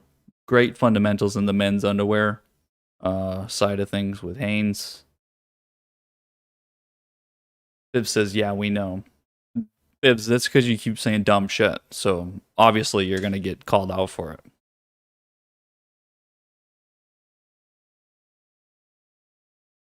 Thorns in the chat. Anyways, the great fundamentals on Hanes. On Hanes. Obviously.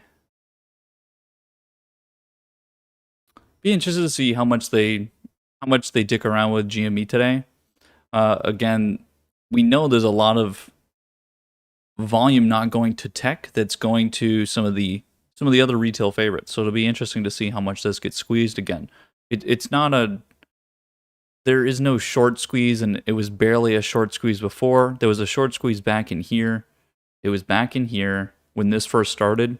It would have been more of a short squeeze. Everything else was gamma squeeze oriented.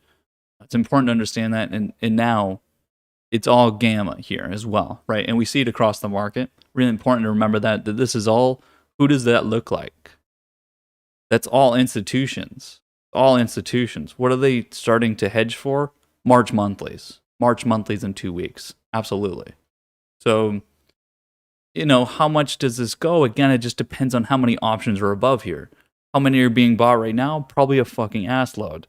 But again, it's under control now. You have to remember that providing liquidity now, what's happening with prices, it's no longer just implied volatility. It is the true fucking volatility being priced. When options are created and written, they're no longer pricing them at lower levels. They're pricing them at significant volatility, right? So you got to remember that it's no longer just that the IVs increase, so then there was a gain there from the premium. No, the premiums are just fucking expensive now.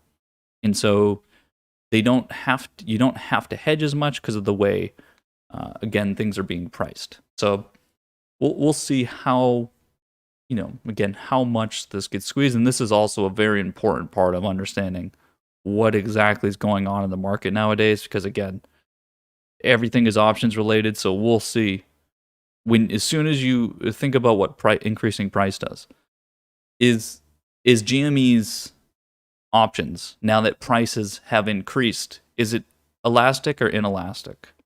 That's a good question you guys should figure out today. Are GME's options, now that prices increased, is it going to make the underlying go up? Is there going to be more options bought? Is the quantity going to go up? These are the questions that are important to probably understand. And whether it's elastic or inelastic, it will answer that question of, well, if prices are up, is the quantity of options going to go up? Or if since the price is up on the options, is it going to make the quantity go down? I'm talking about the amount of demand for those, right? That's an important question to understand because it is very, very important right now in the market to understand where money's going based on that. Some prices are inelastic, some of them are elastic, right? Go figure that out. Again, some of you got to do some Econ 101 work. No, we're not going to have an Econ class right now. Did that. Been there, done that. We're trading. Retail stores are looking very good. Very good. Holding value right now. Let me see. Visual says MGM and Google. Let's take a look. In CVS. MGM on the travel side, very good. Continuing its trend. Again, buying travel on the dip last week. That was across the board. Casinos are never an exception, right? They're always a part of that. I've been choosing to trade through Win still, right? Difference of choosing through Win. I took advantage of the MGM for a little bit, trading through Win, through airlines, etc., etc. CVS continuing. We'll see how this goes with the retail stores and with WBA as well. We'll see. We'll have some differences there. Google, of course, being, listen, this, ever since that gap here, I talked about it holding the value up here. It has. Really, really interesting the way that Google, first of all, broke its all-time high well before the other mega caps. Easily the strongest mega cap ticker. Easily. What's going on here? You know what the difference is between Google and the rest of the fucking mega caps? Google's options suck. Everyone knows it. Everyone knows it, that Google options are a pain in the ass to deal with and trade. So it's a much lower volume of Google options being traded. And it's a lot of underlying action. That's why this looks so fucking good. There's a reason why this chart has done so much better and holds value. Low volatility, right? It's not a trade to take. There's just nothing really good there to take out of it. But you can certainly see the difference that options have. Go look at the Apple chart. the most options of the mega caps. Look at this fucking nightmare. This is out of a Freddy Krueger movie. That's some crazy shit there trying to you're dodging the boogeymen every fucking day in the option chain here. The underlying is bouncing back and forth. Market makers are hanging themselves if they were people, right? It's crazy. It's nightmare. And no, they're not hanging themselves. They're getting paid penalty of fees, and no, market makers are not trying to fuck you. So stop with the rapey jokes of market makers. It's so silly. I don't know why I see it on WSB every day that market makers are trying to fuck us. Dude, they're the ones providing you liquidity, and then they have to buy the underlying to hedge your dumbass. So what are you talking about? Mobsky says, I think I got a 4 on the AP exam if anyone needs consulting. Consulting from an expert. That's for the econ. Perfect. Tiva, not yet. No, Tiva needs to first of all break this trend. There's not really a trend here anymore. So this trend in here, and really the best way to look at it is most likely where is the, again, there's too many lines on this chart, but the trend line will transpose like before. And remember, the consolidations have been very similar. Remember the consolidations in here, how they continue to look at the, again, I know it's hard to see. See the price in here, the price in here. Look at this price here. Very clear consolidation, right? Clear consolidation. As soon as it breaks out, we'll take the trade. Where is it? We don't know until it breaks out. It's really hard to tell, right? You could certainly put a trend line through here, though. Put it through here. It's certainly trading against resistance, so we'll certainly be a player over there once it does. Yeah, so CWH, BBY, MRK, all good call-outs. First of all, CWH, part of the retail store's whole thing going on. There's some retail presence here as well. You can tell by the different volatility within here. CWH has been a fun play. We've been taking advantage of it every time it makes a break. This probably gets a little bit clearer once it's within the channel. You can trade it from support to resistance there. The BBY I brought up a little earlier. There you go. For the meme economy, this and AMC is still the better plays. It is trading on the trend line. But again, the thing to look at is all of the rally. This is all gamma related. So you had a whole big gamma event here. Trading flat because of all the supply. And again, a break causes things. But the thing to note here is, again, the trading on the trend line here of this has been a move the whole time. It's been a move the whole time. Wherever you look at where the entry is, it's quite a bit of points. Again, it's trending to the upside, sort of like AMC has, right? It's important to see that. MRK as well. 74.83. It's right above. That's a. We'll see. That's a very interesting chart. It didn't move from when I first charted it here, so there's certainly a little bit of an error around there, but it's above this consolidation, so you could still say it's the same consolidation. All you have to do is, again, maneuver your trend lines a little bit. You'll be like, okay, you can see that it's still the same idea here, two converging trend lines, and it's a little bit better this way, actually. We go ahead and manipulate this a little bit. Let's just go ahead and put this here. Let me do this. Since the consolidation did continue. So very clear here. Converging trend lines. And price came down. There it is. So what are we doing here? Well, we need to extend this a little bit, but oops. There you go. There you go. And the difference is a few days. Few days extra. So consolidated, didn't break out that time, but it continued the consolidation in the same manner. There you go. There's the break. There's the break. So again, a little bit of a different schedule. Sometimes it happens. Sometimes we get a flag that turns into another flag. The double flag. Who kumbaya? Who cares? The same consolidation though. The top of the list. Bunch of retail names. Retail tickers leading the way. X continues for us again. X is 22. retail stores, not retail traders, retail stores. Foot Locker, we're getting paid right now. We're getting paid on a lot of the retail stores, actually. Again, we mentioned CWH. Again, home builders are going. Didn't touch FSR this week. We played with that last week. We'll see. We'll see. Very good start. Expedia, yeah. Expedia Travel. Very good start. Very important that we got confirmation today, which we did. We're an hour in. Again, this move here, guys. It's very, I want to make sure it's very clear. Look at the move, the path we're on, and what I want you to understand here on the Dow is this move here, this trend here, is, again, this move here. This is, well, we captured this move through all of our trading through this time, right? Beginning of February. This move here is fucking big, and that's what we're looking for it to continue here. This is 5% right there in 6 trading days. Even just that is this. That's this right there. That's just that part. So again, it's not out of the woods. We're just using the same volatility as before. We're not even changing the game. It's just the same fucking thing. So again, even if it took until April, it would be this trend line, which is where the error comes in. Right here is 34,000 by April, right there. That's 34 on that trend line, if it even hugged the trend line, which, again, we're expecting it to climb within this channel instead.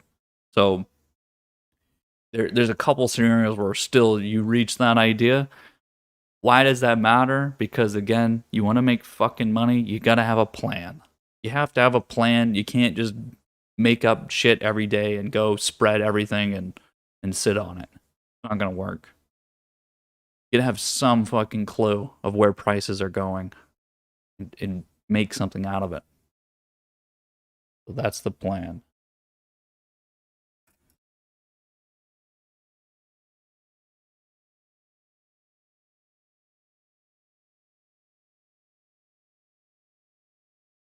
What's the Cosa Nostra account at?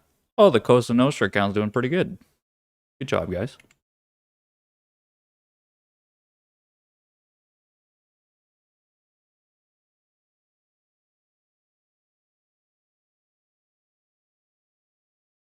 Looking pretty good over there. Let me update you guys. I think more updates help. Just having to see it. You don't have to participate. Just getting you guys to see things might actually help facilitate things. I'm just going to use the small one again. There you go.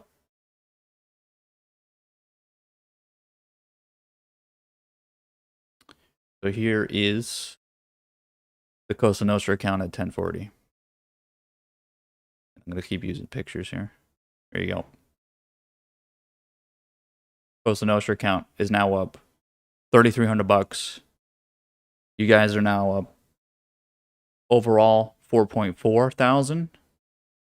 So you're getting closer and closer to that 100% for sure. Closer and closer.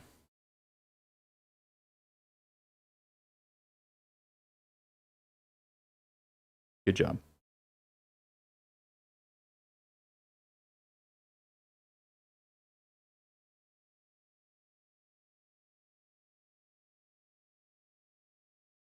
And again, it's important to see that because I think I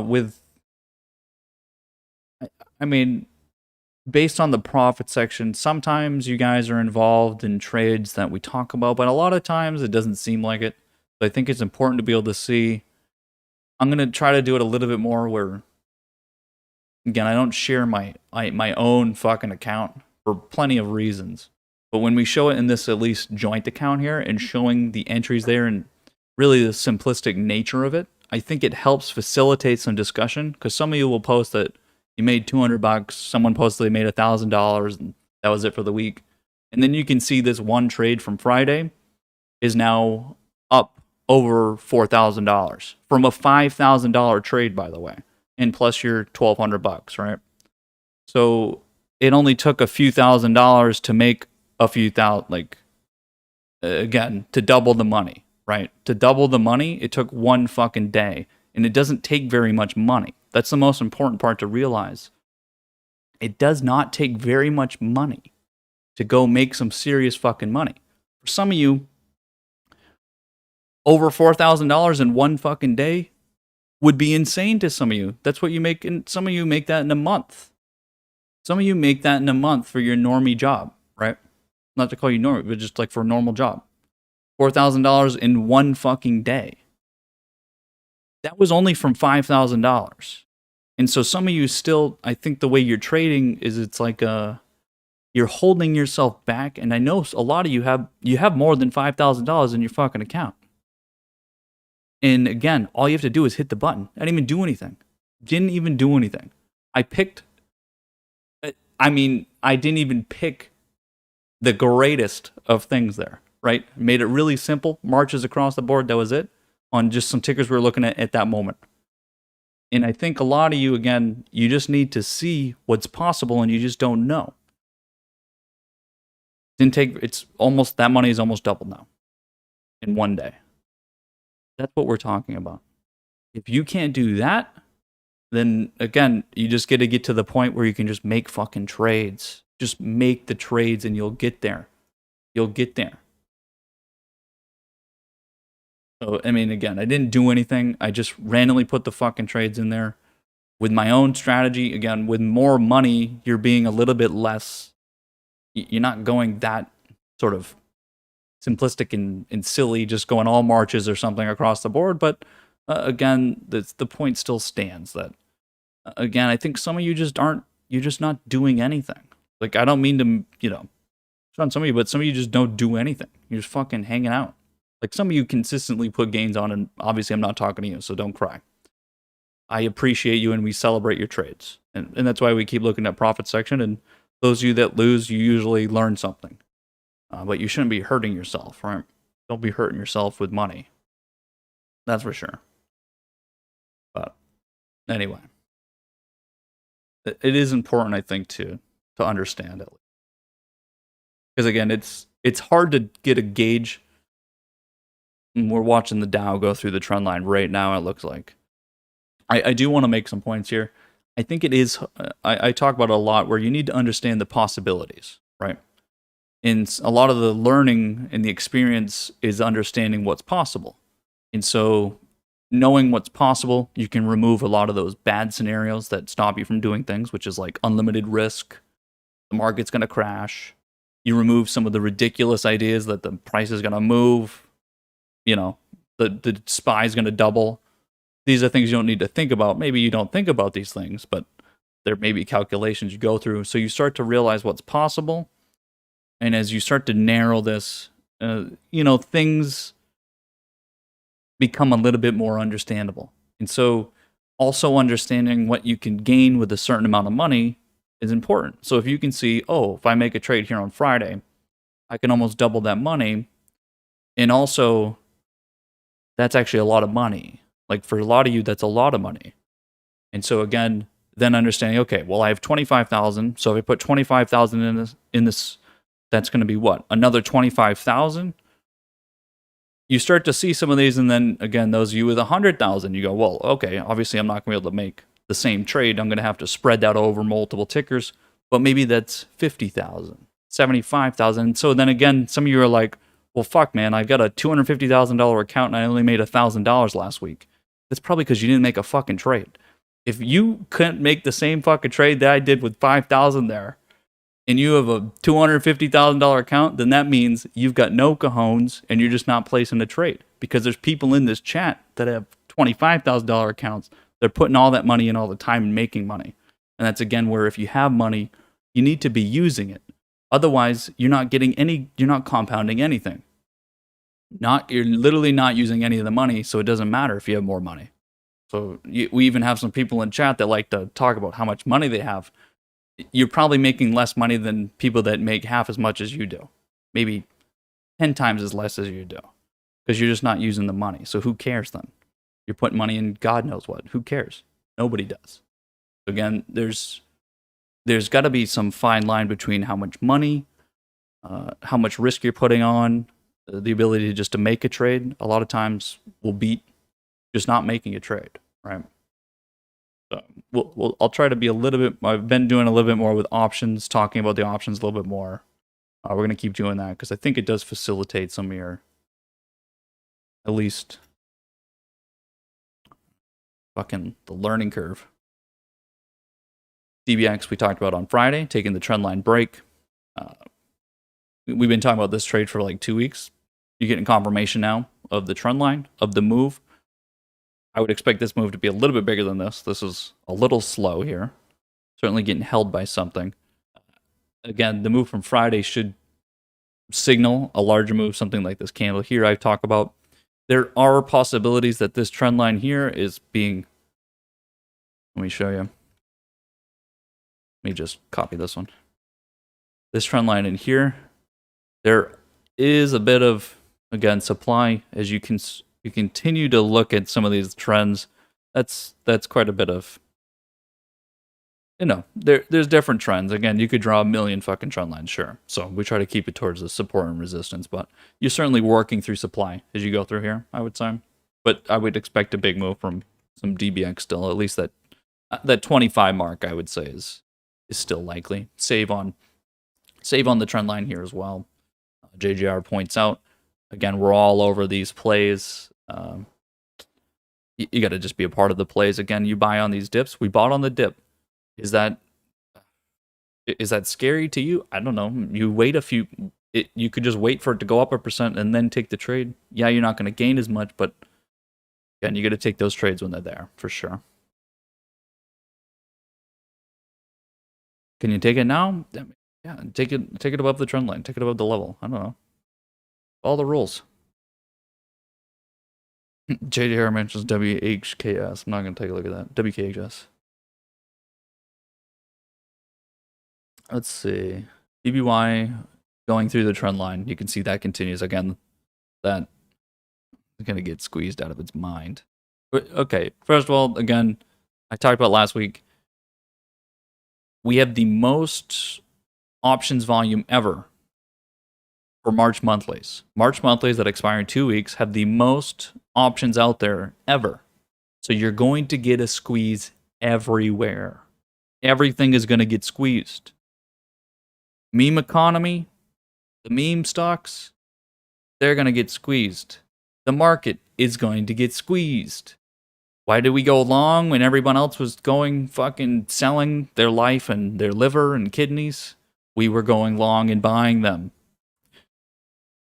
We enter when others are exiting.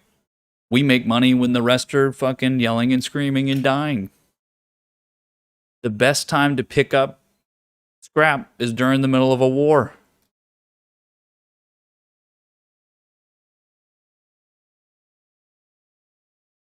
Got to be a part of it. Got to be a part of it. AMC, the other end, right? The other end. Squeeze, squeeze, squeeze.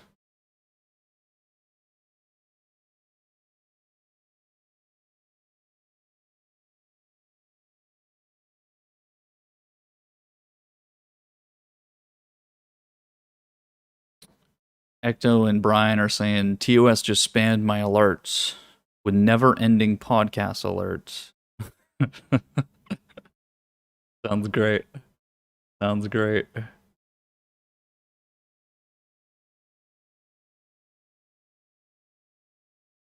That sucks. I hate sounds from my broker. That's why I have all that shit turned off. I don't need any sounds. Please do not tell me anything. Flash on my screen and I'll look at it when I want to look at it. Okay, it's 10:51. We're getting closer and closer to the lunch mark. What's going to happen with lunch today? What's going to happen with this week is the better question. First of all, from Friday, from the bounce, and from the move that, again, tech was down on Friday, but guess what? Value, the Dow, the Russell was up on Friday, right? Everything was up Friday, but I mean from the dip. Everything was up Friday. I'll be clear. but there was outflow still. Outflow on tech, right? The move is what? Signaling all-time high. We've said it every Friday. It was signaling all-time high this week. What's happening? Well, you're almost at the all-time high on the fucking Dow. You're going to be there in like 10 minutes, it looks like, at this rate. Maybe not, but you're right there, right? You're right there at all-time high. This week is signaling all-time high. What happens when price enters all-time high? There's no supply, which means what? You're all demand, you're buying, buying, buying. What happens with that? Fucking velocity does. Velocity happens. Velocity being like speed, not speed the drug, you addicts. I mean, as in, velocity is direction. That's speed with direction. Speed is when we talk about options, like implied volatility. The volatility can go up or down. When we talk about velocity, it's going one way. The one side of the equation is being, purchased. Is the buy side, that bid side, demand. Supply is zero, demand fucking infinite at that point with no supply. Now, we do have trend lines, so we do have resistance levels. We have an understanding of where price is likely to go. How can this be affected this week? Well, depending on how quick you get going, those gammas are pretty up there. You're going to get acceleration through. It depends how quickly you make that move, right? It depends if it turns into momentum or not. So either we're going to trade on a trend line here through the week. We're going to understand that very well based on lunch, based on pullbacks. Why? Because the more you pull back, so if we look on like a 15-minute here, the more you pull back during lunch, for instance, the more time you lose, that tempo loss. You're losing tempo by not continuing the move to the upside. You're losing acceleration. Now, you might be, you might still be trending and moving towards the upside overall, but you're losing the idea of the gamma, which is that acceleration because you're losing time. Gamma and the idea of like theta just being time are very tied into each other. They're very much the same number, just opposites, right? They're just opposites. And so they both are affected the same way. This idea, again, you need the move to continue. So we're going to be able to watch lunch. We're going to be able to watch every day this week and see how much time is lost to understand how quickly you're going to get somewhere, right? Because, again, if you lose the time and the value, then you're going to have to make it all back. It's going to take time to do that. So I think lunch this week will be a little bit more important than usual. We're not going to go, oh, it's lunch, fuck it. It's going to pull back. Who cares? No, it does matter. It does matter because we're trying to trade in a very specific way. Take advantage of this moment as much as possible. We're being aggressive. Some of you may not be. You're couch potatoes. I don't care. What we're trying to do, though, is we have a very clear idea, and we want to take advantage of it the most as possible. I prompted the question. I put it as a prompt. If the Dow is to reach 34,000 by April, what's the most profitable trade you can make? Removing risk, just what could you do? Is it you buy all of the out of the monies at 34,000? You try to go the most ridiculous things that are worth 1 cent and try to turn it into something? What would it be? Does anyone really know? Do you guys know what you would buy? If you know specifically where price is going to be at a certain date, you are literally from the future, how would you trade it to make the most money from that? Do you just buy Dow calls and yeah, fuck it, that's it. It's going to make it. I know it's going there, so I'm going to make all the money there. These are things you got to find out, and the answer is it depends. It depends. Really, the real answer is you don't trade the fucking average. That's what I was hoping somebody would say is that, okay, if the Dow's 34,000, that's an average. Apple's in the fucking Dow. Is Apple doing good? No. So I don't want to be a part of that. I'm going to go trade individual tickers.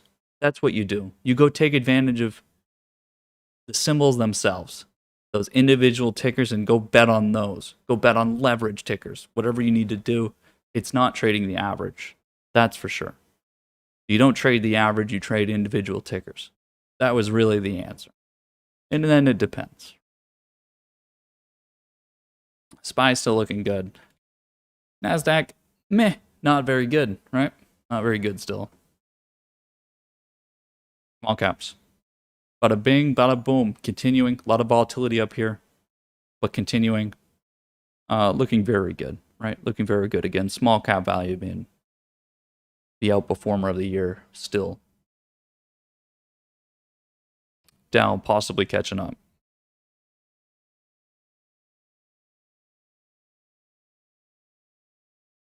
Here, give me 1 sec, guys. 1 moment.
All right, all right.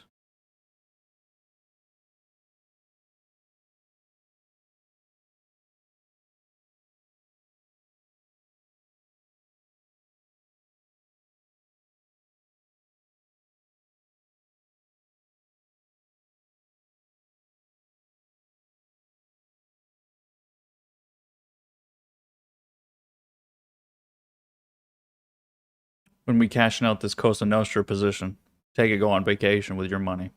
My money, but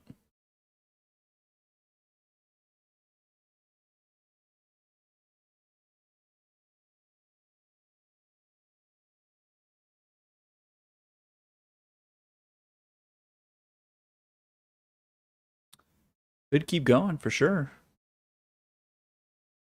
Could keep going, but 100%, almost there. I mean, I think you're at. I mean, I don't even know. I think you're at 100%. Yeah, you guys are at. You guys are over 100%. Pretty sure.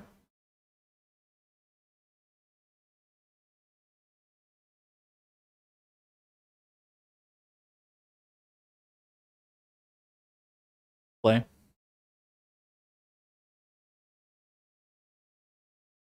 Is a play chart. Probably have the trend line wrong or something.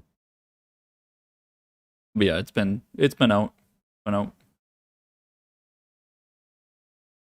It's pretty. I mean, it's pretty close to. It's already retraced. Basically retraced. Got a few more points. In terms of what comes next, again, new chart, right? Completely new chart. We'll see what happens. It continues trending to the upside. So again, these trend plays, we keep pushing them, keep looking for new opportunities. Again, retail, specifically those that are tied into the food, beverage sort of angle, have been doing very well, outperforming at least the other retail stores. But for the play chart, I mean, it really is that level we see here, 46 up to 48 or so. Bit of a zone. You certainly can just trade it up to there, and then we'll see what happens up there. I mean, it's hard to. The thing is, it's so hard to tell when consolidations are coming on some of these charts. You would naturally say that things need to consolidate, but they've been consolidating towards the upside. It's hard to see that on a lot of these charts, but these have been consolidating. It's just towards the upside. That's the only difference. So I would call all of this right here a consolidation. Some people would say, well, no, it's just going up. Well, price can consolidate. Why does price have to only consolidate to the downside? Why can't it consolidate towards the upside? What's the difference? It's the same thing. It's just on a different angle. It's just more bullish if it's consolidating to the upside. So, there's people, everyone has different opinions on these things, but in practice, if there's converging trend lines, there's just converging trend lines. It could be any fucking angle. It doesn't need to always be the same angle, right? It's just which way it breaks. That's what matters. And so, again, the idea of converging trend lines or consolidations is just that price goes from some sort of level of trading to tighter trading. You're holding for less time, you're buying sooner, selling sooner. These kind of things lead to converging trend lines, and then it breaks. Eventually, you can't do that anymore. You can't tighten anymore, and you start to move. Sometimes it's determined by an outside force, something like this fucking candle here got whacked by the market, and then it continues and breaks out of the consolidation it was within towards the upside, which you can, again, cut lines in here. I'm not going to draw them.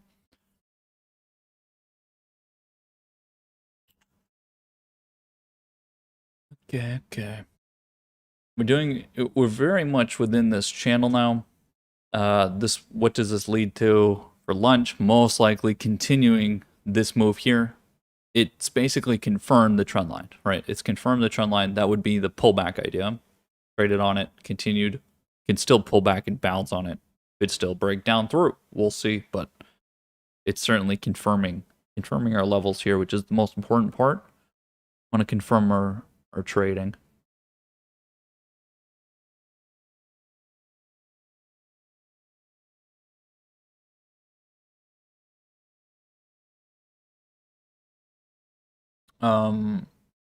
Again, I'm gonna say some things here. You got to realize your gains. You have to take home the profit at some point. You can't just keep fucking aimlessly letting it go up, letting it go down. At some point, you need to take it home. If you don't know where that point is yet, you don't know where you would transition, you don't know where you'd realize it, and maybe you don't even understand what's going on, then you should just take the profit. If you have no idea how you got there, then just take it now.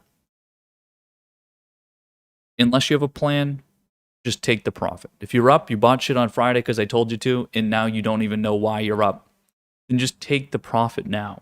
Again, the reason why I'm showing you the Costa Nostra account and the trades there is that you can see even with just that, I know a lot of you put way more than that on trades.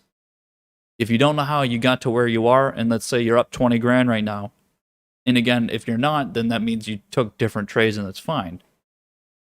But if you don't really know why you're where you are, or where you're going to get out of the trade, you don't even know how the option fucking works, and you're not really confident on how it's going to move because you're like, man, I thought you were going to post that video, and then you posted a bunch of mumbo jumbo and told me you're going to post the video tomorrow or today. So I need to know about options. Then just take the profit. Take it home, guys. You don't need to be a hero. If you have gains, fucking take them.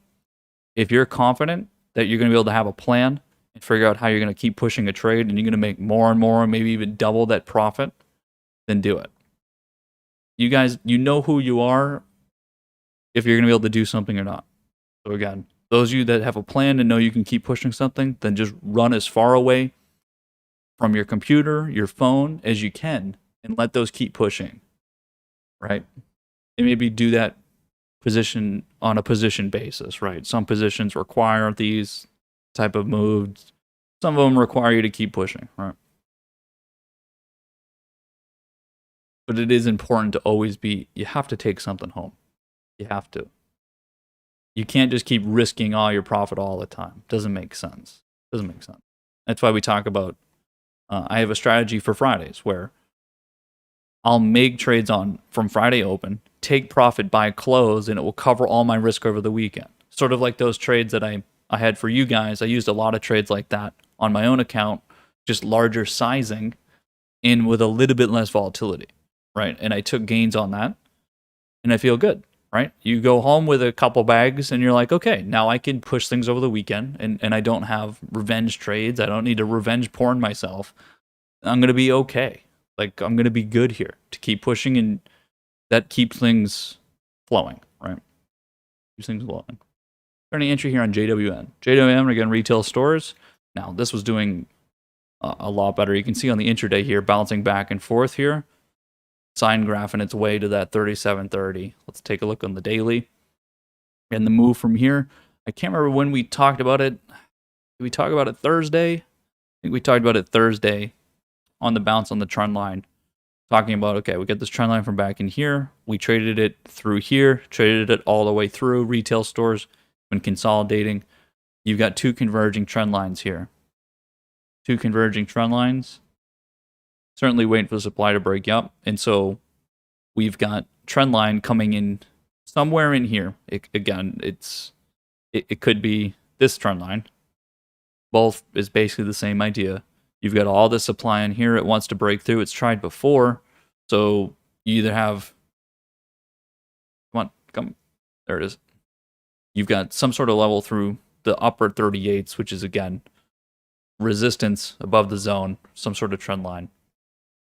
It's close. It's very close. And again, if all of these start, the sector itself is going.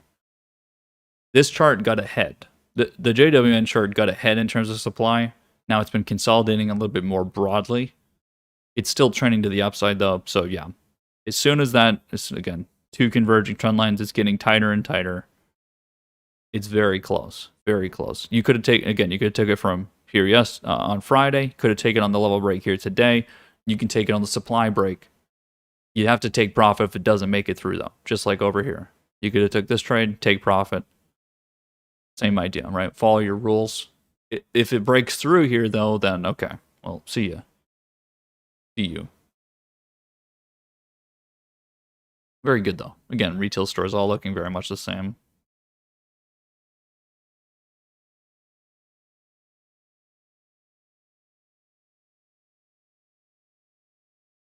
No, you couldn't take the trade right now. No.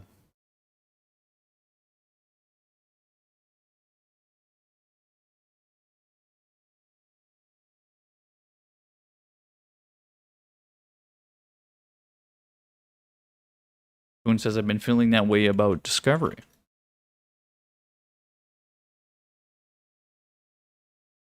Yeah, Discovery was very much a get in a canoe, paddle into the middle of the lake, and don't touch it.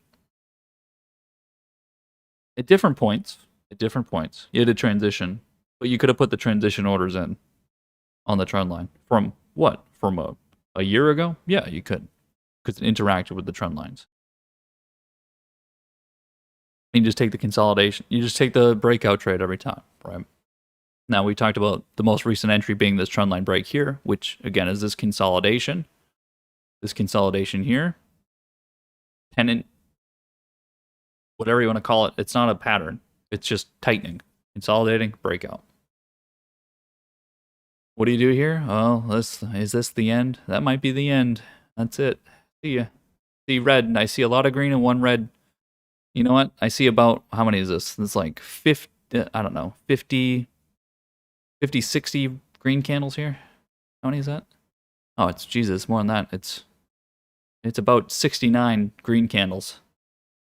69 green candles and, I don't know, 10 red ones. Whew. If you see a red one, it's certainly the end there.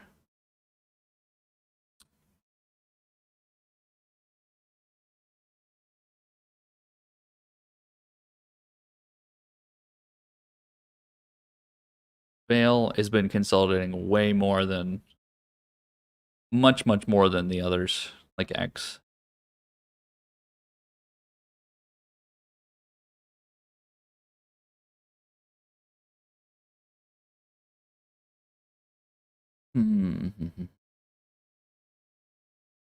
Interesting, though.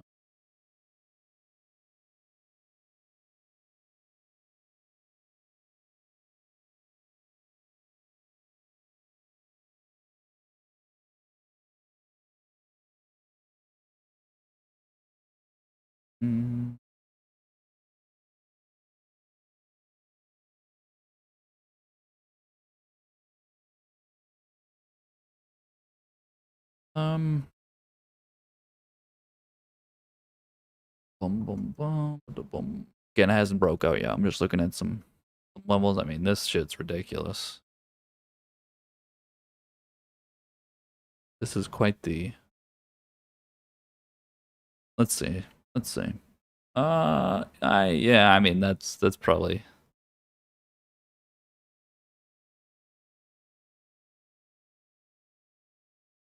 That works. That works. Let's see.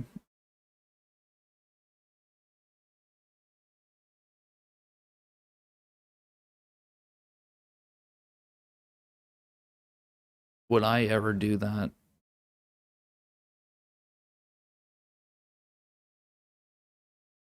It's just that fucking sector. Just that sector. And then horizontally, I mean, you get horizontal levels like, let's say this is like the upper bound in the 18. I don't know if you'd use this. You'd probably use that. It's like the very upper bound. Then there's no other supply there. So where would this be? That would be almost today. That was over here. Next level is what? 18.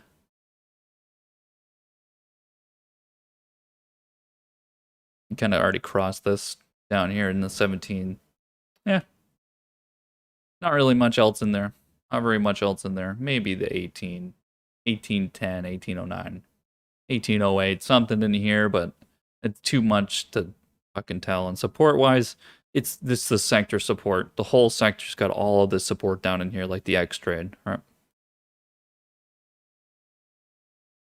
Fucking throw a level in there for you. Good luck. Something like that. Where's this move? I mean, it should have already happened. It would have to happen like right. It should have happened right over here. All the supply, which is again, if you look at the other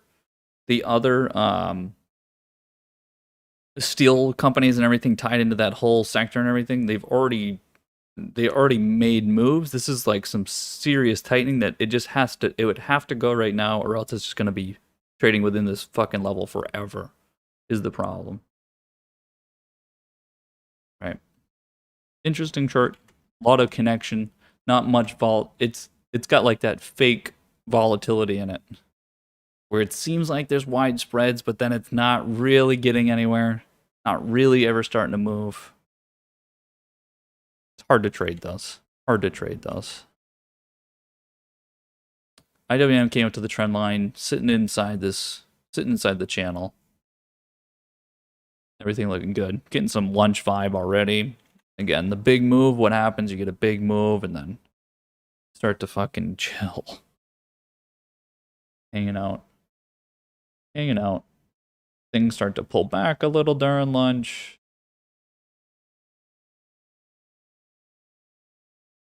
And that's again where you need to make up your mind before lunch. If you do get a pullback or something, you get short-term, you get short-term option positions.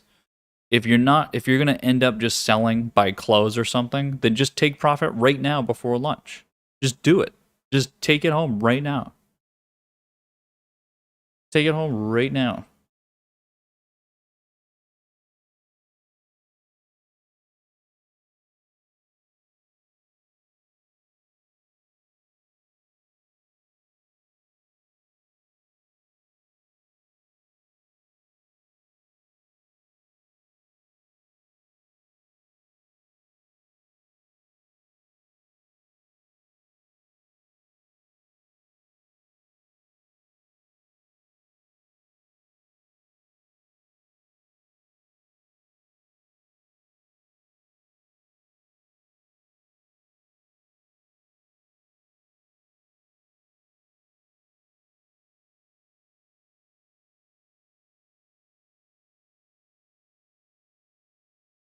Dum-ba-dum-ba-dum.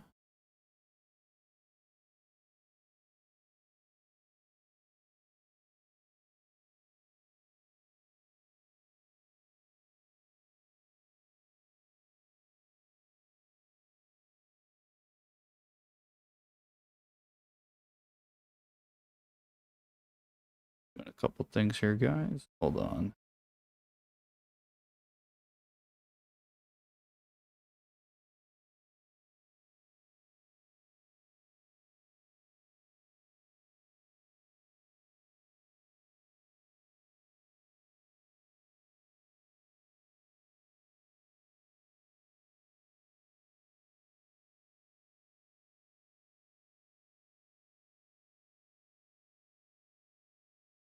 Okay.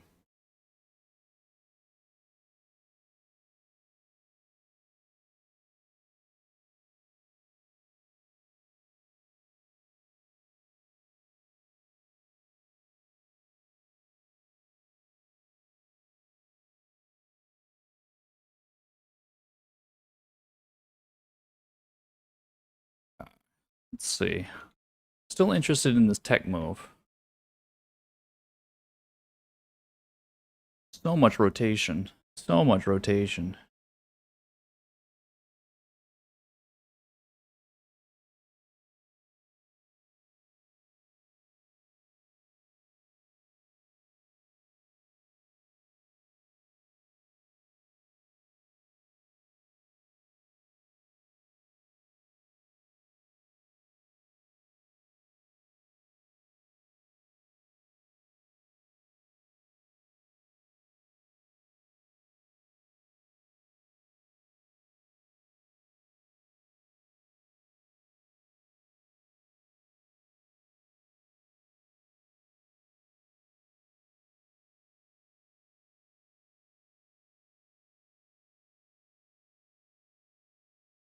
Got some books.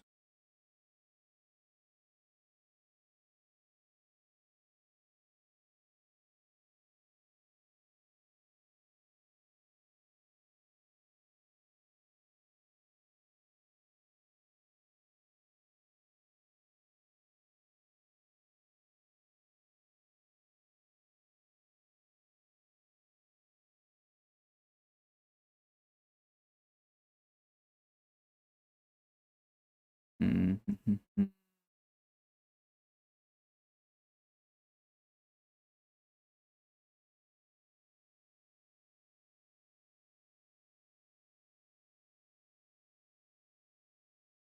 Oh, buddy. Oh, buddy. How big's that move gonna be? We get momentum on these retail stores. Oof.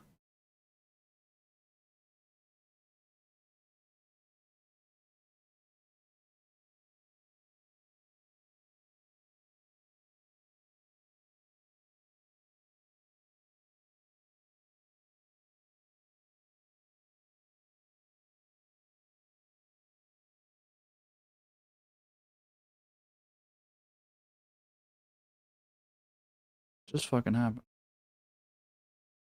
What's going on here?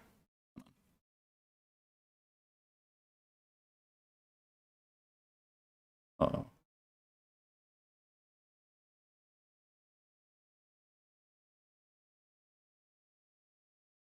Okay. I'm on the wrong computer. Whoops. Whoops. Okay. Oof. Oof. Be careful. Gotta be careful around here. Don't quit the day job. Oof.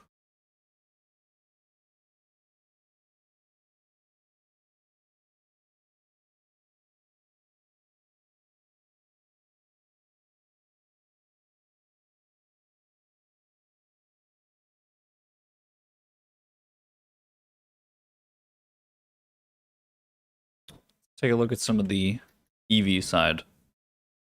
Ford frontline. About 13 or so. A little over that. 13, 14 or so. GM. I mean, this level is just the all time, right? 57. It's not all time, but is it all time? It is all time. True. 57 on GM. Comparatively, you're doing very good in terms of understanding that, okay, if we're calling it the EV side, now obviously it has some value being automobile companies, but we have already concluded that there is an EV tie there. EV's not doing great. Tesla, break even today.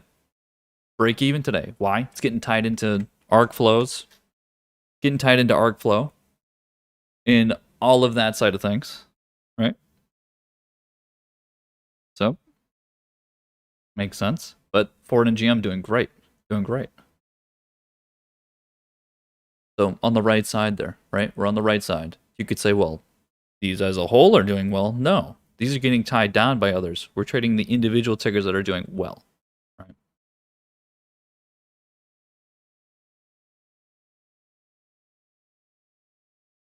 IBM, that's a good call as well. Dow 34,000. Trade the individual tickers. Trade the individual tickers. IBM moves is if IBM moves 1%, it's probably 1,000% on the options. It's a meme, but 2%, who knows what's gonna happen. IBM goes to 130. Holy moly. People are gonna lose their mind. People are gonna lose their jobs.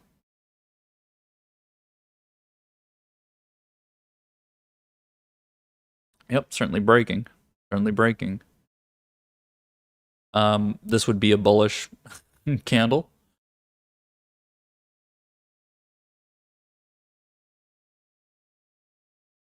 Certainly, one of these things doesn't look like the other.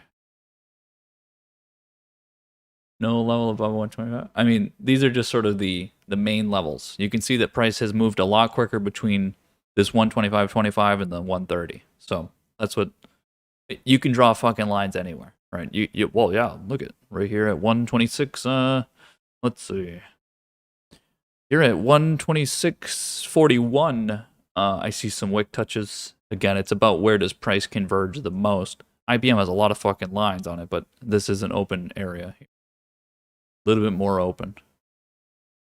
I mean, again, these things, yeah, they change a little bit when price is dicking around for so long, but we do want to keep it a little bit. This price is a little, it moves through these, right? It moves through the levels. We need to understand the difference between what's real supply and what's not, which is fucking hard, right? It's really hard, but I would say that this is pretty clear. Just like in between here. See how price is moving in between these two levels? That's why we use them, right? We use that approach. I mean, it can change, certainly.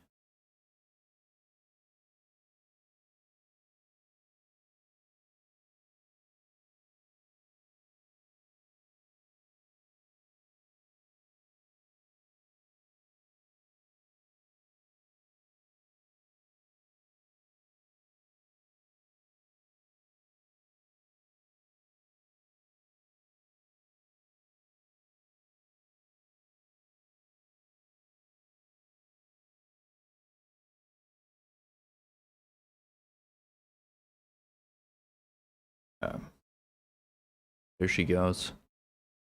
It'll be fun. It's gonna be fun.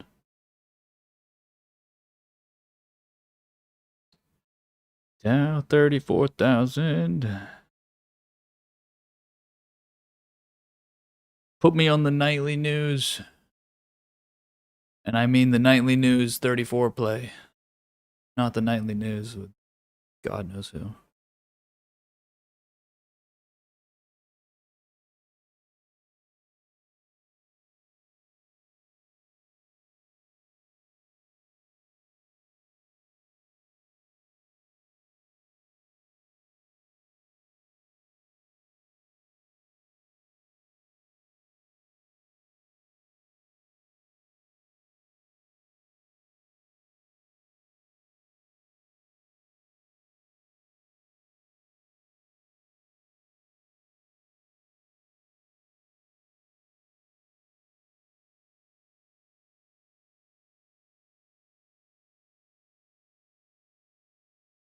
Hold on. A lot of things to click through here. I'm not specifically looking at those, but we're getting into all-time high now, so shit's picking up. Picking up. Things are heating up. Some of you are going, oh, I can't type into chat if I'm looking at the YouTube channel.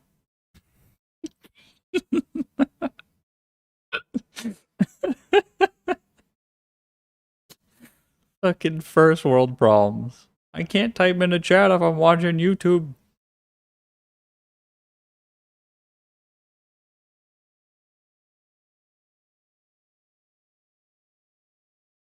How can you be trading if you're watching YouTube then? What are you doing?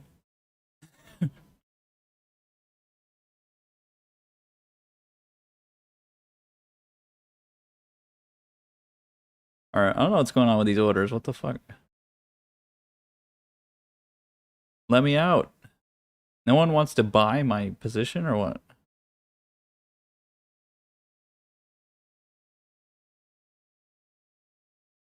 I don't understand what's going on. Hold on. What's going on?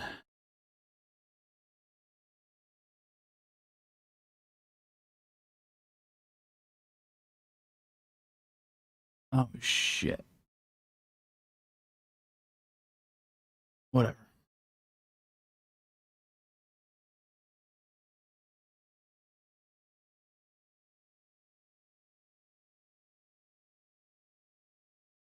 Okay. Have an update. Couple updates. While I was taking profit on some things, I took profit on the influx I gave to Cosa Nostra. I obviously took profit on my position first, even though they're the same fucking thing.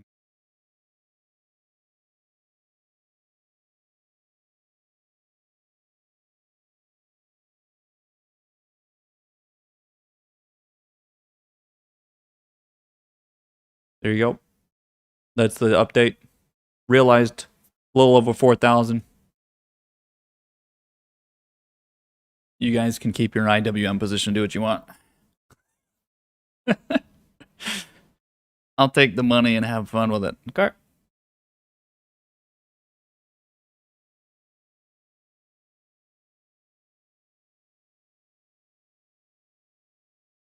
And that's a wrap on those positions you guys manage your own. Otherwise, I'm taking away from the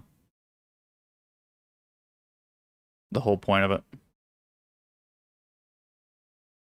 Okay, this shit's gonna.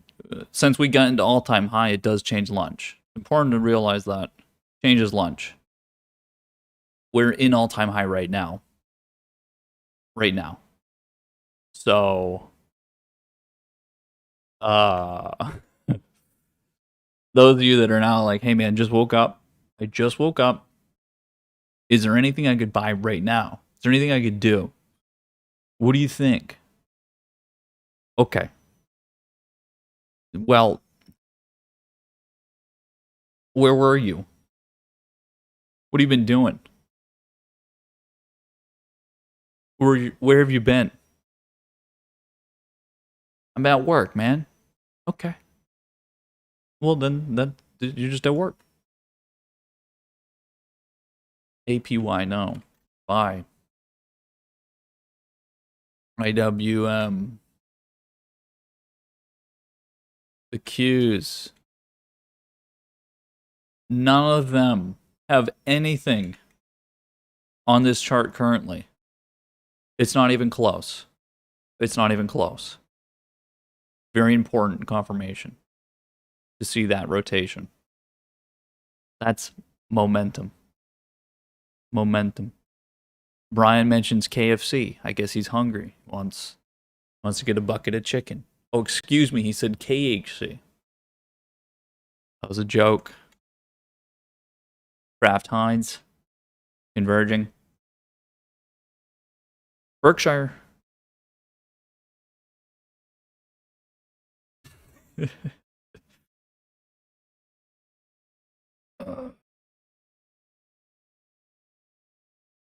Again, converging trend lines. I mean, that's very clear to see. That looks very good. Value. Again, value.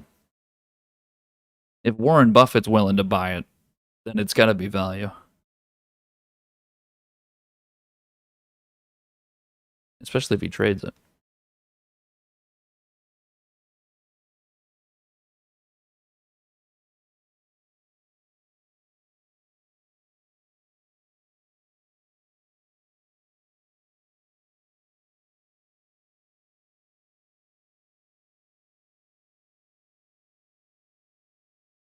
Mm-hmm.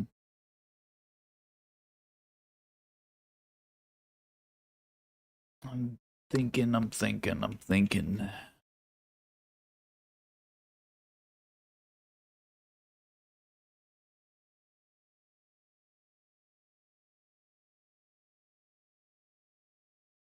I'm thinking.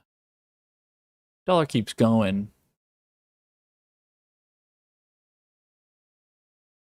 Short-term yields increasing. Volatility down.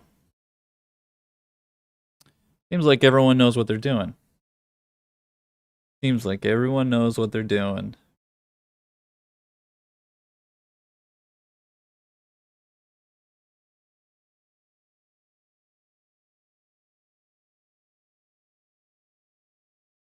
You know what's funny is you guys' IWM position is actually negative still, even though you guys are up today. And you were up Friday.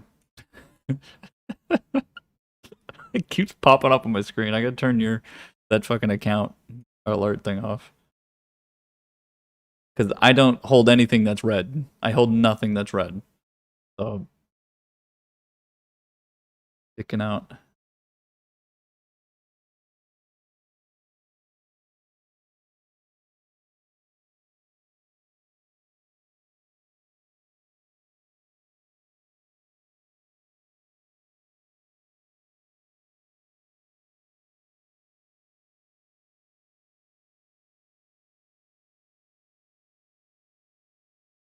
Yeah, where it's at right now.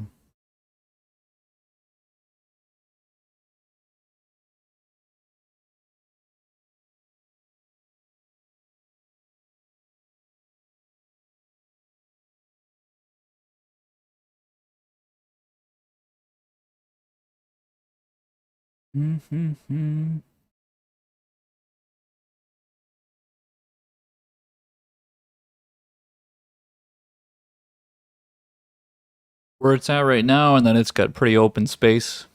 I don't know, till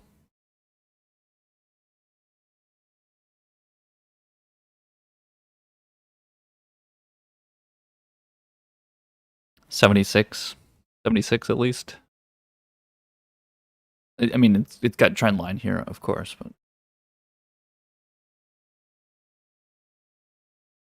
doesn't look like there's much until that. I don't know how much that is. 8% there. I mean, it's got trend lines. It's doing some sort of consolidation here, so.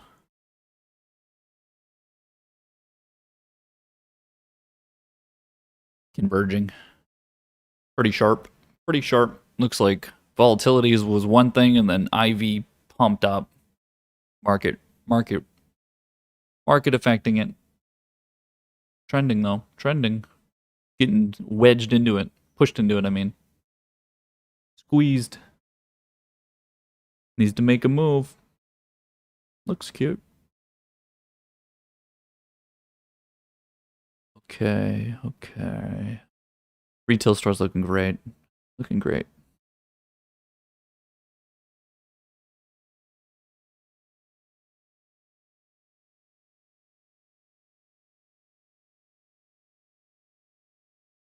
What the fuck is that doing?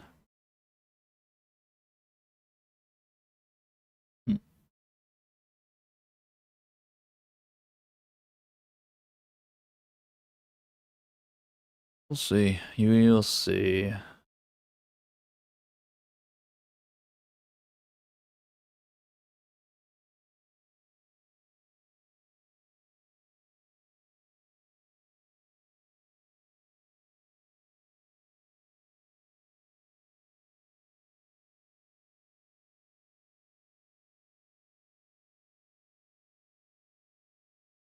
How's everyone doing today? Did you guys, maybe I'll make a poll, but did you guys cash out of your positions from Friday, or did you take a long-term approach on Friday and put on positions to push for quite some time? Do you do something similar to like what I posted on the Costa Nostra account with just a really short-term play? Take the 100% when you can take it. Or are you guys doing the long haul, no risk sort of play? Or you're on the wrong side of the market and you want a rope? Or you're like, dude, I'm sick of listening to you. This is not for me. You suck. And you're obviously mad. You're mad, bro. Get out of my chat. I'm just realistic, blunt.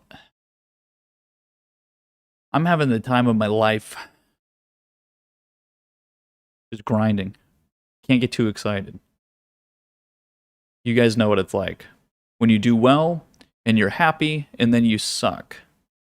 And you do nothing. You do that a few times, and then you realize, okay, let me just go back to working. Why do people that make a shit ton of money keep working? Why does Jeff Bezos keep working? Why does Elon keep working? Why does Bill Gates give such a shit about everything? Why does he keep working? They already got billions of dollars.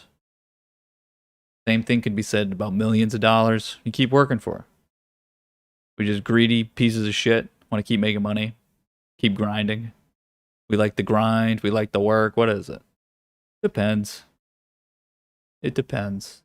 But you got to stay disciplined.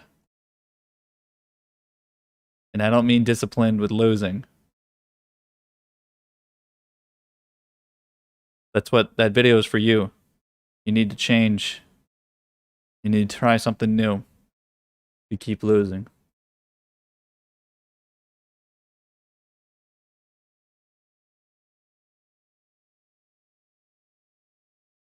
What's going on with TCS? Talked about TCS a lot last week.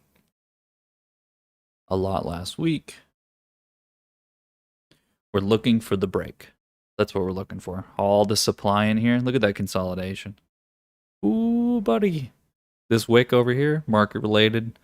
Get some diamond vibes. A lot of lines on this chart. They've been correct. We keep breaking out of consolidations, but this chart is super prone to consolidating. We don't care about the consolidation part. We want to capture that very brief moment that it breaks. As soon as it breaks, I want to be there, which is right here. But, I mean, in terms of when we look at the chart right now, if we're looking for the next break, that next breakthrough here, you just want to be there for that. It takes one trade. You don't care about what's been going on the whole time. You care about that one moment that you make a trade, make 100%. Good job. That was it. You put $1,000 on it, you make $1,000. You do that a few times, you're good. You lose a few $100s on a bunch of other trades, it gets made up by making a few grand on another. But it's how much you make and how much you lose.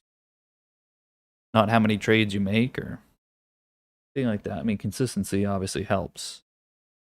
But you can consistently lose $100 on a trade and then just make one big trade of 5,000, 6,000, whatever the fuck. Important to always remember that. Depends on your strategy.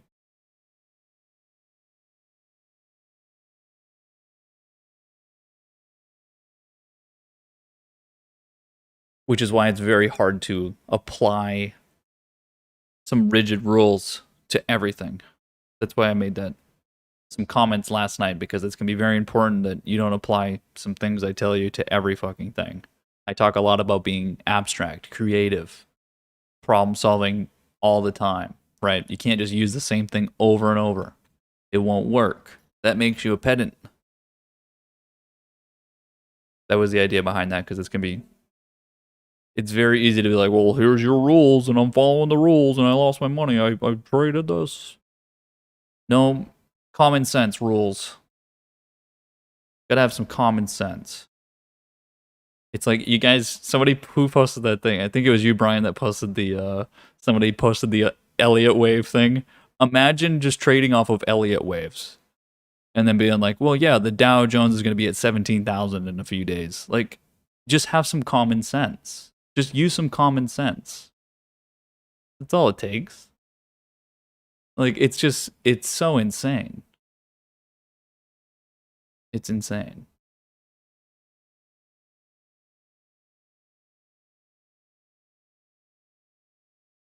Car?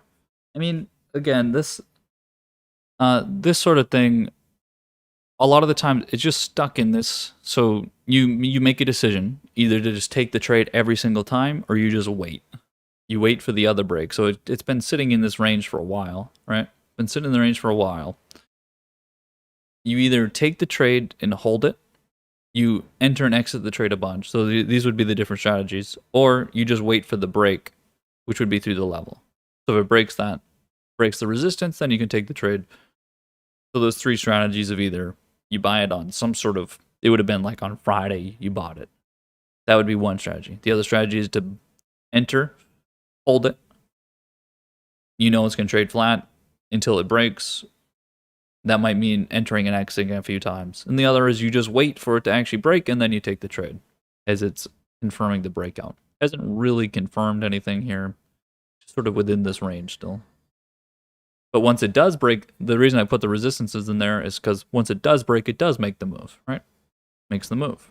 So you just need to wait for it. You just need to wait and see. But you could trade it multiple different ways, but again, there's like too many. The way you figure out what strategy should you be using at a given point, this is where that like the idea of elasticity would probably help a lot of you. This is where understanding how volatile something is.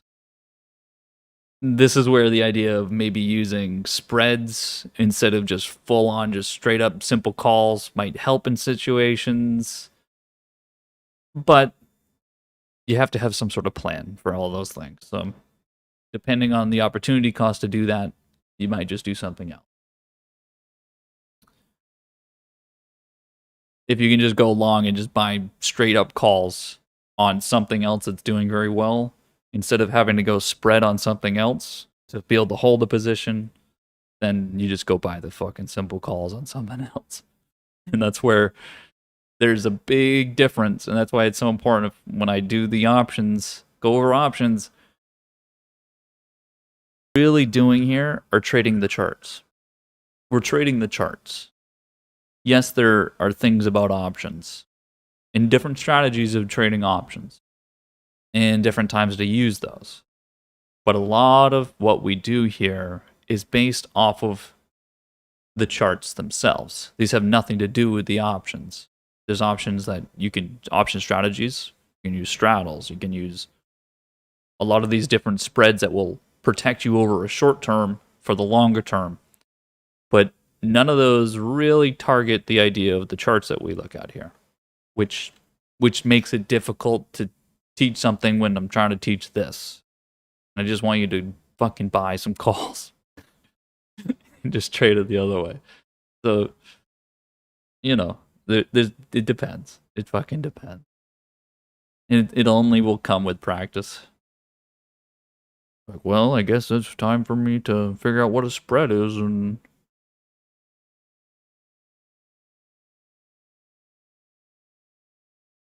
that's when you don't know. The traditional format of trading, and those of you that like read Nattenberg, right, is that you don't know which way the market's going to go. You're not directional. You're just neutral all the time and trying to take advantage of. Those of you that did read Nattenberg, you'll hear a lot of the word of, oh, it's trading at a discount.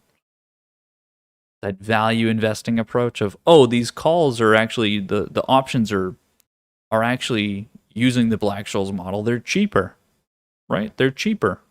And so since I think there's going to be more volatility, the price will go up later. This must mean that it's a discount, but you don't know which way the market's going to go.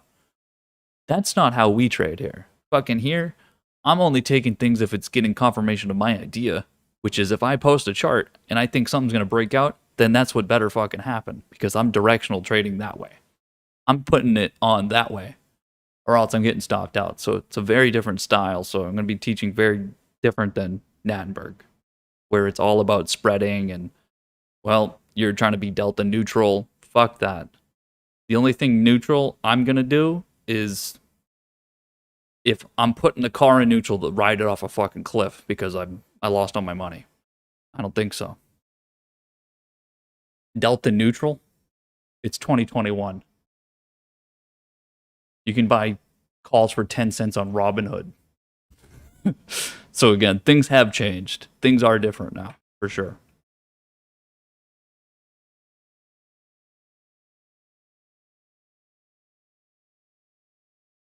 Let me bring out the Black-Scholes calculator I have here in my hands. Okay. The volatility is going to be about 40.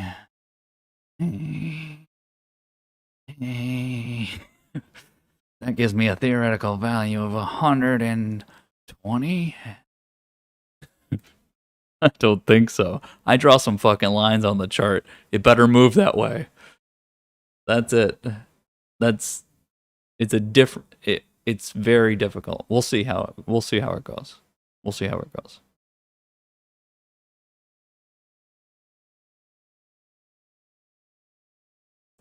Big fan of this move. Big fan. Big fan. ELY, big fan. Big fan. XRT, big fan. X retail stores, energy, banks, value, value, value. My favorite V word is value. She hates to hear it, but she knows it's true. My favorite V word is value.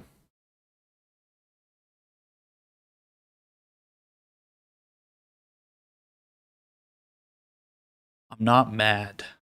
Okay. I'm just focused.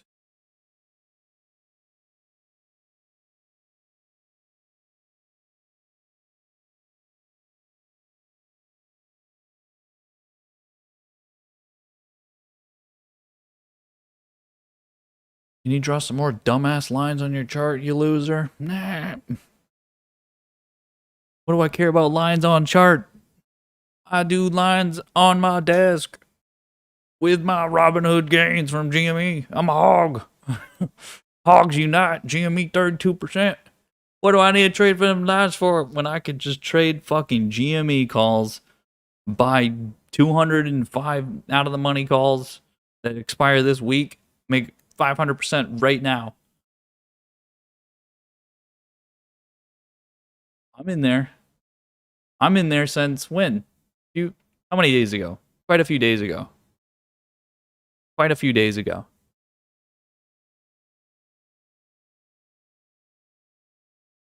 But I've got diamond hands, you don't. Because you've got all your hot pockets on that trade. I've just got a couple.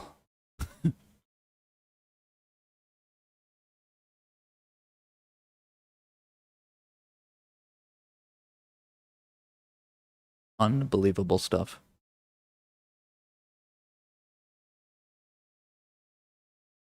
I think we should take a break for lunch.